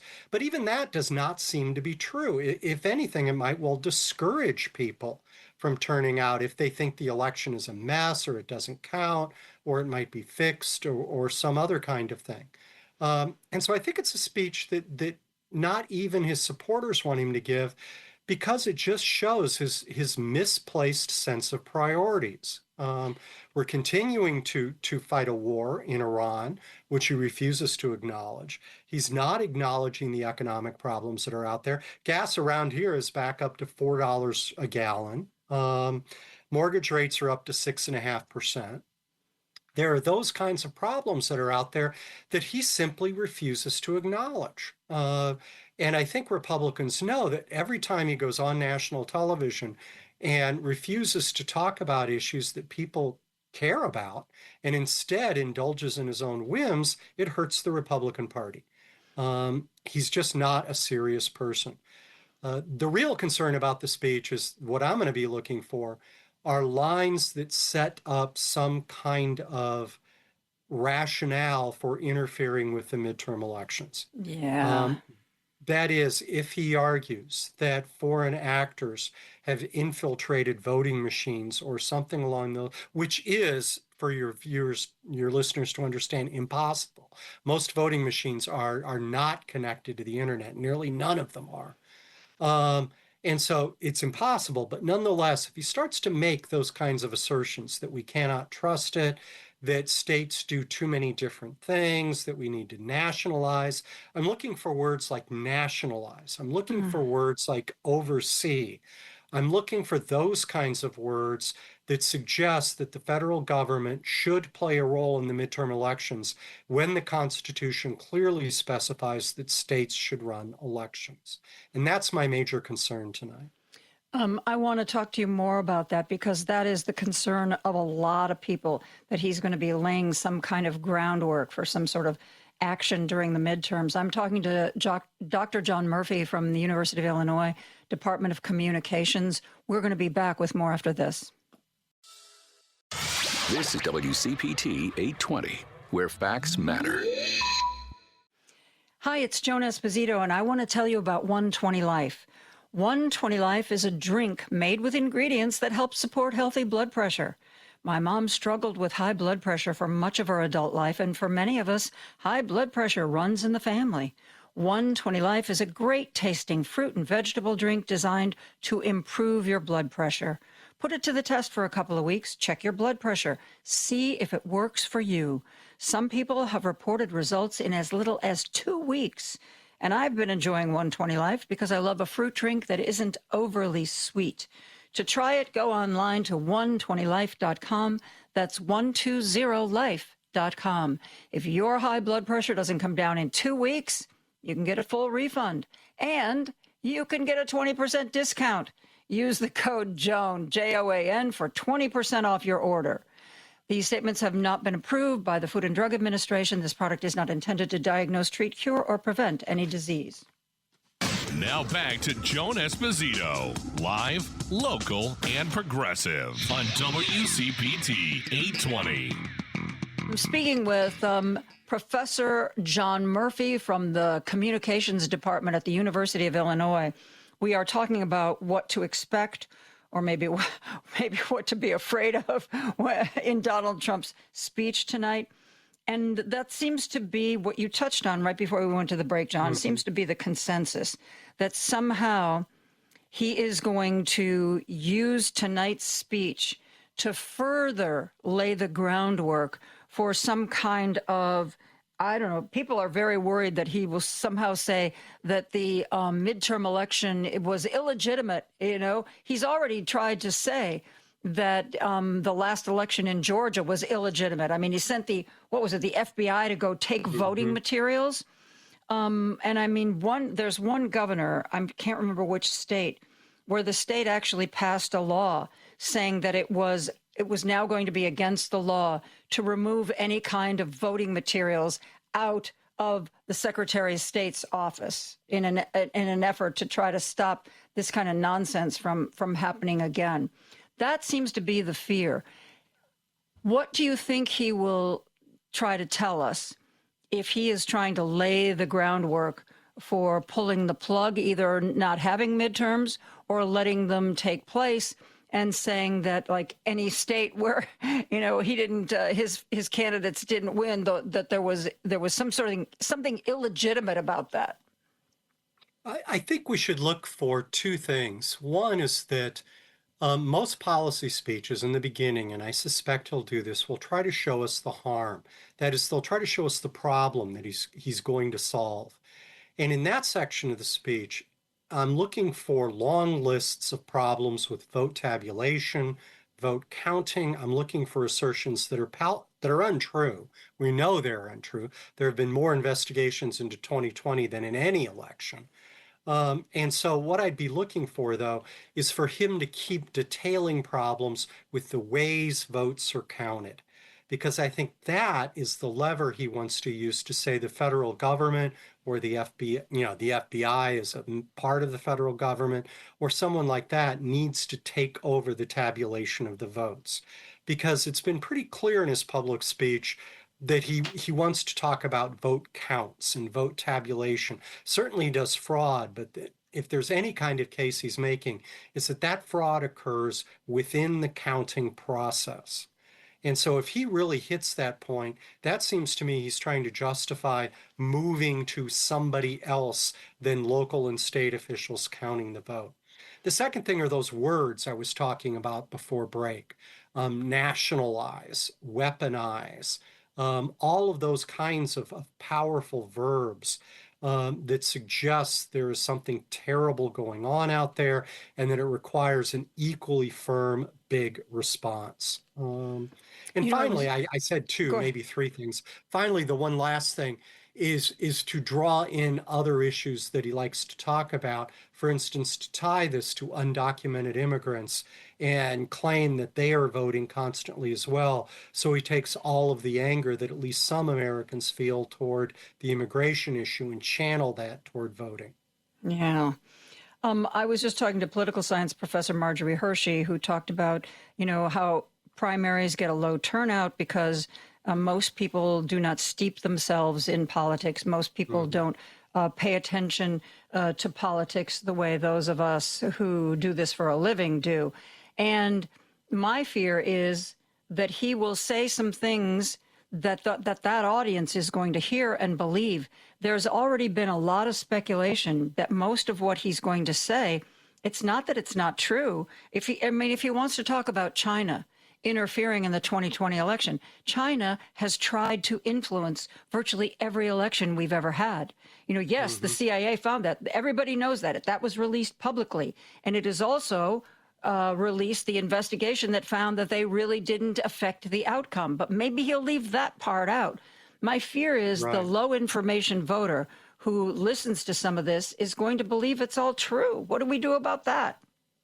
Well, I think the good thing that we can count on a little bit is that very few people are going to be paying attention at this point. It's the height of summer. It's, everybody's vacationing. Everybody's doing this stuff. This is a bad time to give this kind of speech, if that's what he really wants to do. And so that's one helpful factor, that the audience for political speeches at the end of July is virtually nil, because most people, as they don't care about politics in general. They really don't care about politics at this time of year. They're much more likely to be watching, the bear cooking up a cheesesteak or something than they are to do anything else. And so that's one factor I think is important. And that's amplified by the fact that I don't think many of the networks are going to, grant him airtime for this. Last I saw, they seem to be proceeding with their regular programming. And so it might actually be somewhat more difficult to find this speech than it usually is with presidential speeches. So I think both of those things are true. But you're right. It is a worry with the low information voter who does happen to tune in and isn't aware that we have had all of this time to do this. The other comfort I draw is that on this issue, at least, the media, especially the legacy media, tends to be less mealy-mouthed than it usually is. That is, they openly say now that these are lies, that Donald Trump is not telling the truth, that these claims have been investigated. This is the one issue on which they strongly push back and use terms we wish they'd use on lots of other issues. And so that might be helpful too.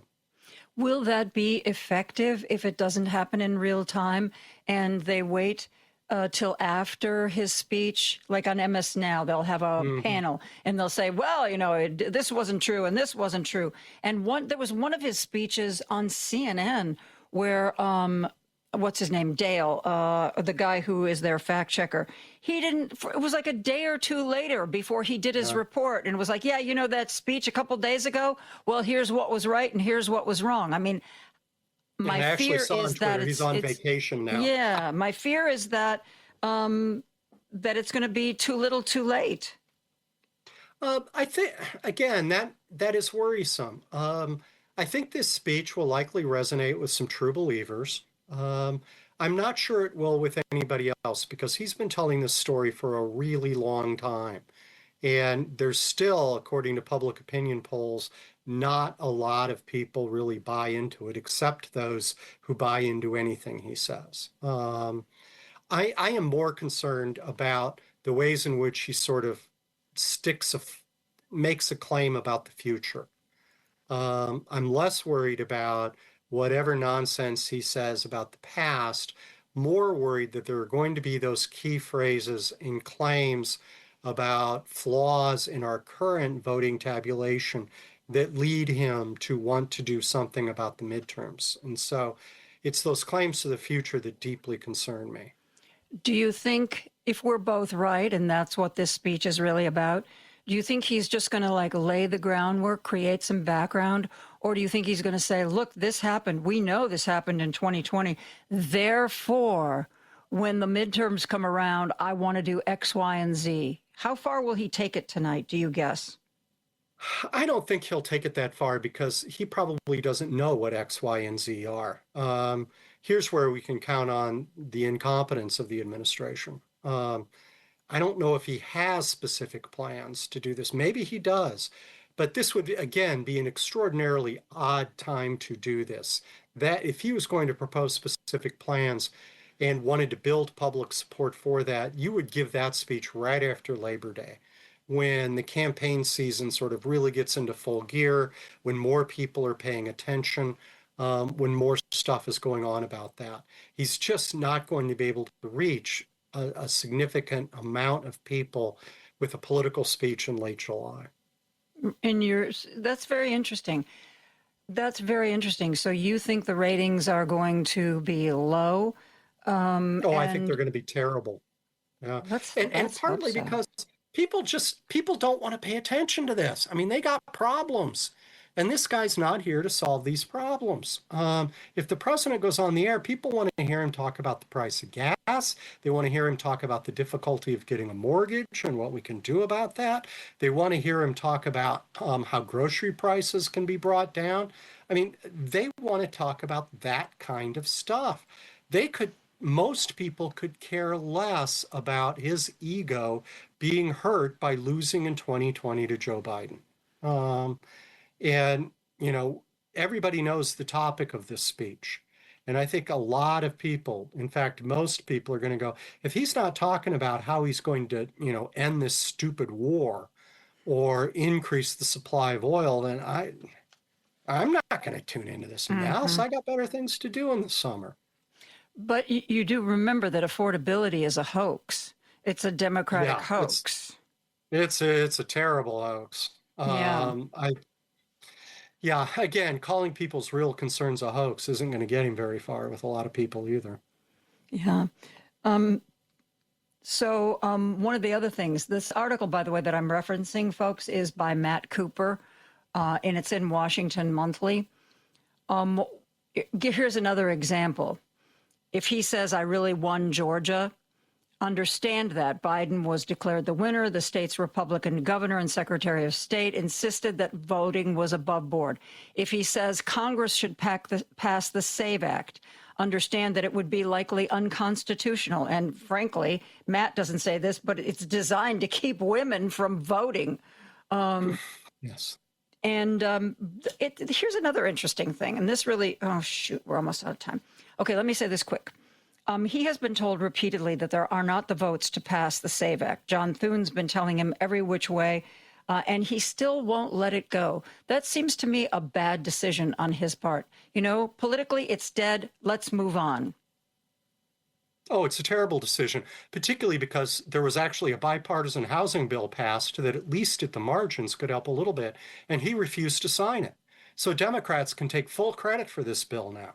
They can say they pushed it through and they have tried to do something about the housing problem, and he's done nothing. He has a particular obsession with Georgia and Minnesota. These are two states I think he really believes he should have won. That's why the surge went into Minnesota from ICE. That's why he makes these huge claims about Minnesota. It's why he has taken a strong interest in putting the head of pillow in my pillow into the governor's office in Minnesota. And why he is constantly obsessed with Georgia, which has 2 Democratic senators and has got a real chance to get a Democratic governor this year. And so I think those 2 states will also appear prominently in the speech because he considers them, they should be his property, and they are not. Oh, my goodness. Well, you know, this conversation has confirmed my instincts not to watch tonight. I think your nice glass of wine sounds like a great idea, John. Yeah, after this conversation, I'm afraid it might be 2 glasses of wine. I'm sorry I'm driving you to drink. Thanks so much for being here and talking about this speech tonight. It was really helpful. Thanks, John. Thank you. Dr. John Murphy, professor at the University of Illinois, Department of Communications. We're going to take a break and be back with more after this. This is Chicago's Progressive Talk, 820 AM, WCPT Willow Springs, and online at WCPT820.com, where facts matter. Joan Esposito, live, local, and progressive on WCPT 820. I am very pleased to welcome Jennifer Schulze. She is part of our media segment. She writes a Substack called Indistinct Chatter. One of her most recent publications is about CBS, but I also want to talk with her about other things that are going on right now. Jennifer, how you doing? I'm good. How are you? Well, I'm pretty good. You know, I just talked to a professor whose area of expertise is the rhetoric of the presidency. And if I wasn't sure that I wasn't going to watch tonight's speech, I'm sure now. What do you? Will you be watching? No. No, I don't. You're better than I am. You usually do that. No, I don't. I don't watch him. I actively try to avoid watching him. I prefer to go to one of my, news outlets or news people of choice and read their follow up. I can't bear it. I find that a big dose of Trump really can, it just wrecks everything. So I can take him in little bites that someone else has clipped, and I can take someone else's analysis.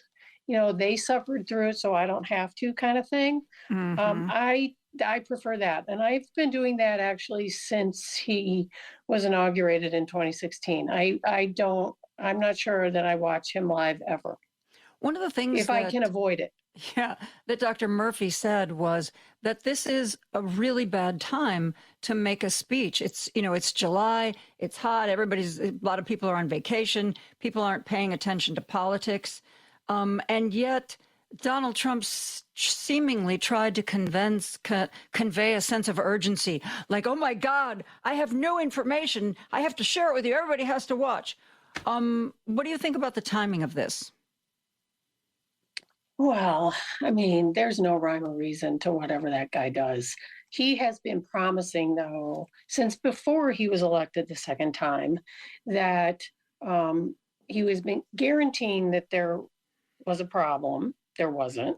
And since he was elected the second time, he's been promising that they were investigating and they would soon be bringing forth information. Now it's been, a year and a half, and so here we are. I don't think it has anything to do with anything except he needed something else to talk about, and he's been promising to talk about that. So we're going to talk about it. And the midterms are in 4 months, so why not today? I understand from the pre-coverage of this that it appears to be some repackaging of some already debunked China conspiracies, and who knows what else. But I also just read a story on MS Now that said that the White House held a briefing today with all of your favorite election deniers, Joan, everybody that was famous in the 2020 election, on your TV talking about all these crazy cockamamie goofball schemes. Apparently, most of them were at the White House today being given a briefing about what's ahead.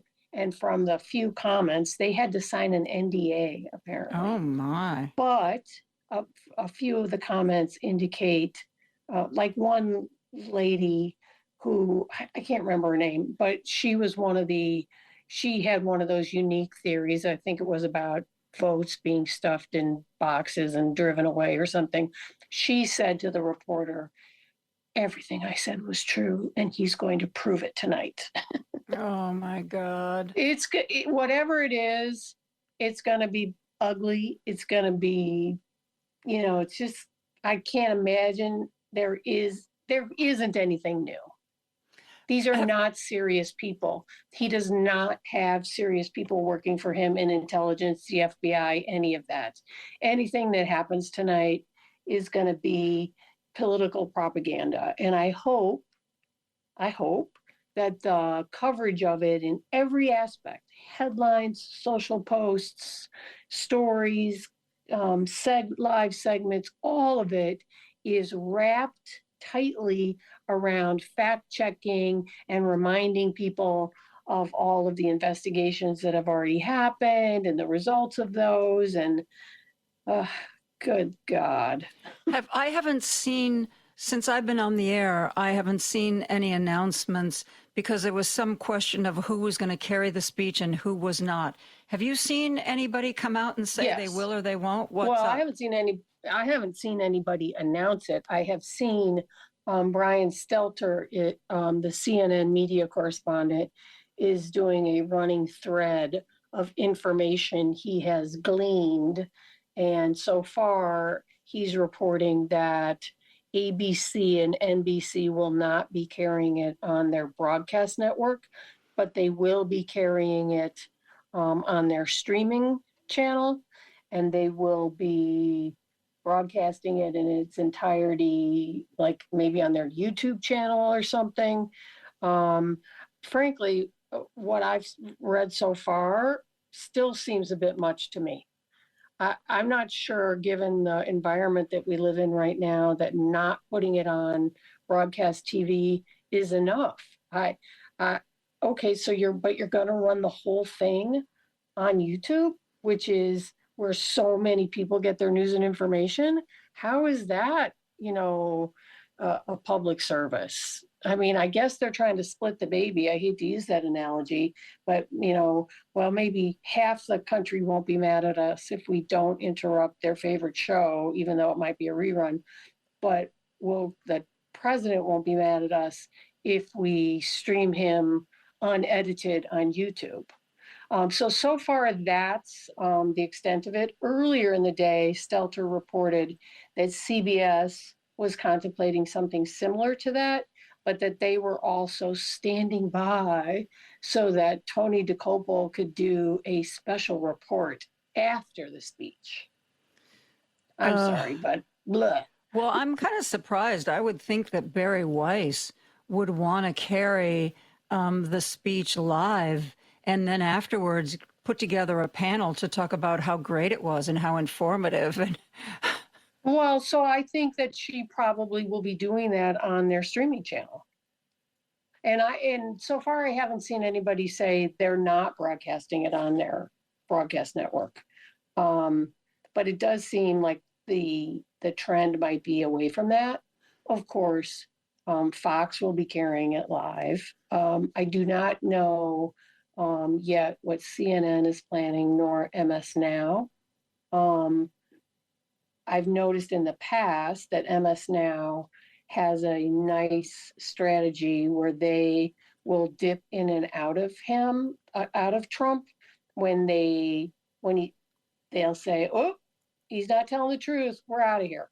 Mm-hmm. Or they'll come back in and they'll say, "Okay, we need to talk about what he just said. Here's what the truth really is."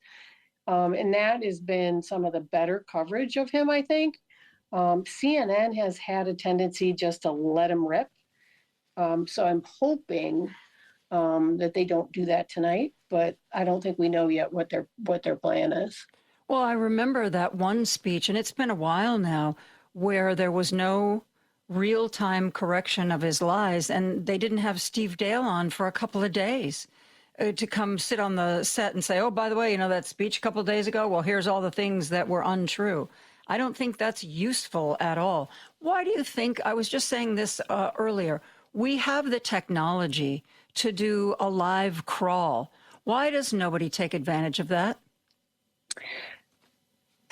Well, I think that the honest truth is that most of the owners of these media properties are cowardly, and their bigger interest is the larger company. Remember, in every case, really, these news networks are subsidiaries of a much larger company. They're not the primary business. They're, like a little side project, if you will. But they've attracted the president's attention, obviously, for years. And if the corporate owners want anything done, as we've seen with CBS, if they want anything done with all their other companies, they need to play nice in the broadcasting side. Mm-hmm. So that's why I think. Because you're right, a crawl, that's not hard. They could also, Mark Jacob and I have talked about this on your show a lot. They could also have clips ready to go. They know what he's going to talk about. Mm-hmm. They could have clips ready to go, refuting the things that he said. They could have experts. They already know pretty much what he's going to say. They could be ready for that and do it live as it's happening. And I think one of the reasons Daniel Dale will, I'm sure, not be in evidence tonight, but they'll post a fact check at 4:00 in the morning on the web that none of us will see, is that they're in the throes of a takeover by, the Trump-friendly Ellison family. I think that's why their fact checking has all but vanished. I don't think that's, a complicated mystery there. I think what'll make things a little bit easier for this? Let's not fact check the president. Yeah, we need to take a break, but you mentioned David Ellison. He, of course, is also trying to take over Warner Brothers Discovery as well as Paramount. And he has had some recent pushback. And I know that you wrote your Substack on what was going on at CBS and what David Ellison was doing there. I'm talking to Jennifer Schulze. Her Substack is Indistinct Chatter. We're going to be right back after this. You're listening to WCPT 820 because facts matter. Hey, do you want to buy a house or maybe refinance? Call Team Hochberg, our trusted local lender with nearly 800 5-star Google reviews like this one from Chuck. My wife and I were looking to purchase a condo to be near our grandchildren and weren't sure where to begin. So we contacted Team Hochberg, who did an excellent job. David Hochberg was a breath of fresh air, no baloney, and very transparent, which was refreshing. He knows his stuff like the back of his hand. No gimmicks, no BS. Thank you, David. Okay, Chuck and his wife wanted to move closer to their grandkids. They got in touch with David Hochberg. He answered their questions and helped them get a condo near their grandkids. If you want that same outstanding service that Chuck, his wife, and thousands of WCPT listeners have received, do what I did. Call Team Hochberg, 855-563-2843, or go online, 56david.com. That number again, 855-563-2843, or online, 56david.com. ACM Equal Housing Lender, NMLS 643114. Now back to Joan Esposito, live, local, and progressive on WCPT 820. David Ellison has been in the news a lot lately. He pushed the FCC to do a quick approval of his desire to take on Warner Brothers Discovery as well as Paramount, which he already had. And then the lawsuits started. Jennifer, you want to talk about it from there, pick it up from there? Well, there are a lot of groups and states that think that this merger is anti-competitive and will also raise prices. And they're probably right about both of those things. So this week already, Ellison is facing a big lawsuit from 12 state attorneys general. And I believe that is in court tomorrow. They're asking for a temporary restraining order, which, will put it on hold probably indefinitely while they work out possibly a settlement. But then a Paramount shareholder sued yesterday, alleging a secret deal between the Ellisons and Donald Trump that included an overhaul, a Trump-friendly overhaul to CNN as the price for Trump's approval of the merger.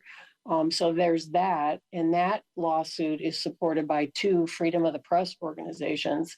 So we'll see where that goes. We also have pending trials in the merger between Nexstar and Tegna, which is a big thing. The state's attorney generals have gotten involved with that one too. And that's not David Ellison. That's a different Trump-friendly company. But the courts are making things more complicated for these two projects that Trump and his FCC chair greenlighted, bypassing all traditional measures that the DOJ typically looks at when they're doing a merger, investigating a merger to decide whether it's consumer friendly or not. But the courts now are putting the brakes on both of them, and I think that's great. Because, as I say all the time, the last thing we need are these behemoth media companies with all this power to control, what we see and hear. Also, the Writers Guild of America, both the East and West branches of the Writers Guild, they have also filed suit to try to stop David Ellison from taking on Warner Brothers Discovery, saying that it would significantly harm their members' ability to earn a living. Yep. And they're probably right about that. And, there's, I'm sure you've read about this. If this deal, if David Ellison doesn't conclude this deal by, I believe it is October, there is a penalty that kicks in. And that's, if we can just drag this out, once this penalty date starts, he's going to have to pay the shareholders a certain amount of money. And I read that it could literally be hundreds of millions of dollars every month.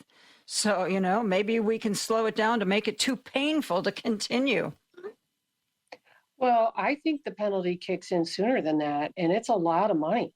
I'm not a lawyer.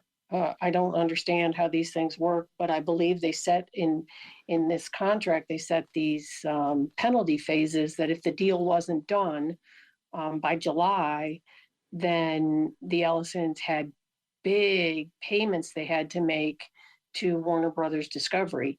And it's not going to happen by July. It is July right now. Unless all of these lawsuits get tossed out in the next couple of days, this thing's going to keep going.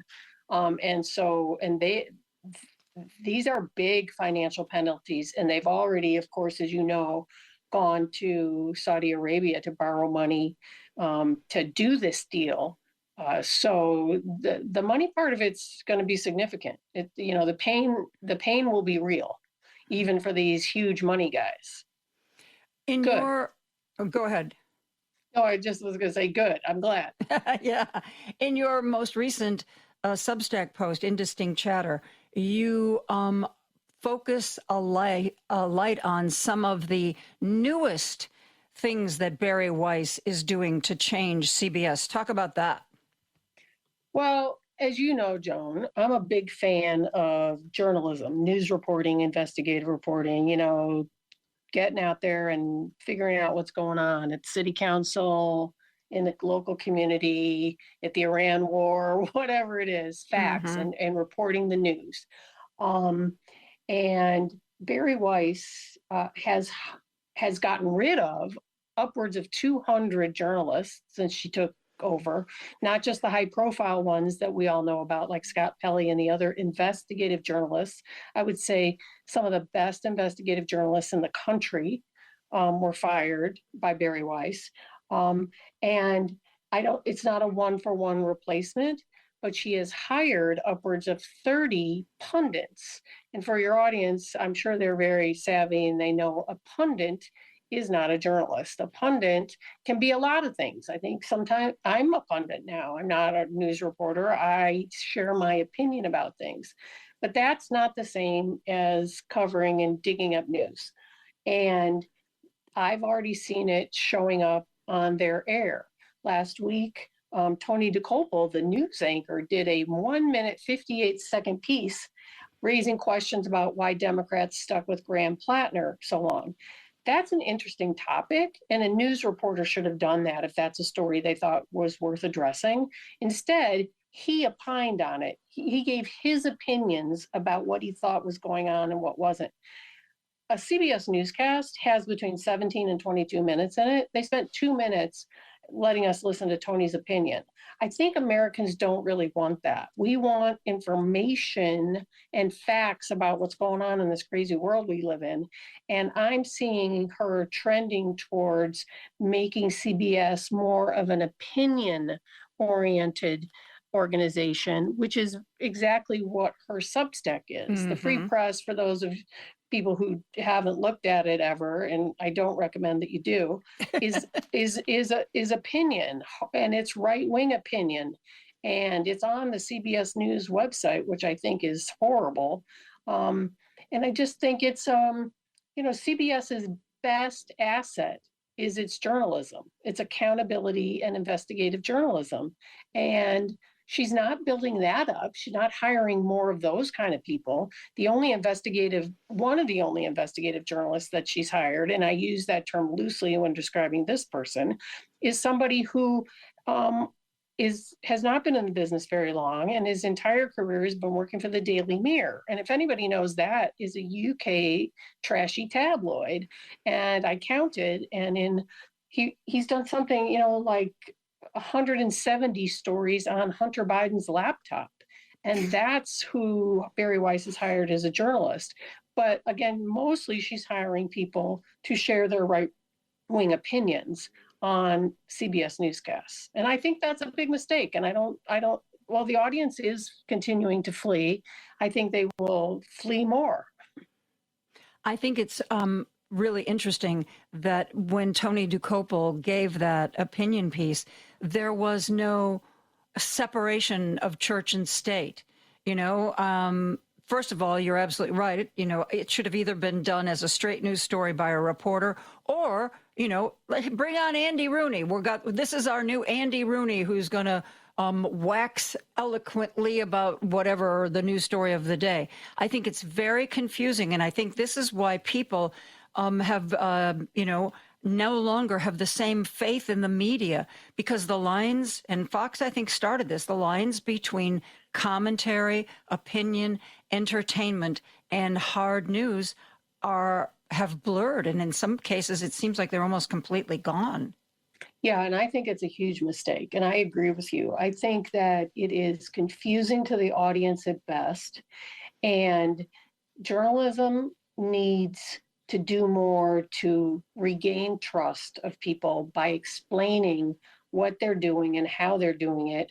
And when something is a news story, it should stand over here in the news section of a website or on a newscast. And when something is commentary, like you will see in most newspapers, frankly, it will be in a separate section, and it will say commentary, analysis, opinion. When you don't label those things and they blur together, I think it undermines the journalism. And I think that that's not an accident at CBS. I also am not completely sure Barry Weiss understands the difference between the two. She's never been a news reporter. She's never worked on the news side of a news organization. She's only ever been an opinion editor. And boy, does she have some strong opinions. And you know what? That's great. Everybody share your opinions. That's, free speech. But in the intentional, not identifying when it is that, I think is a disservice to the audience. I want to go back to something you said earlier. We were talking about the Nexstar Tegna merger. As you know, Nexstar, because of its leadership and its advisors, is a right-leaning place. I mean, when it first took over, one of the people from Fox was one of their people who was helping shape the new He's still there. Newscast. He is? Okay, groovy. Tegna, my sense is that Tegna, their stations have always been straightforward, like old-fashioned stations like the news is the news. If they care about that kind of journalism, why would they even allow themselves to be sold to Nexstar, knowing that the content that the content is going to be biased going forward? Because, Joan, money talks. Now, this is some insider baseball, but Tegna is the TV wing of the Gannett Company, and it split off from Gannett Newspapers a while ago, and they renamed it Tegna. And you're right, it is and has been a traditional news organization. And it is not a good fit with News Nation that pretends to be news, but has really bent the definition of that to please Trump to get the approval for this mega merger that they are seeking.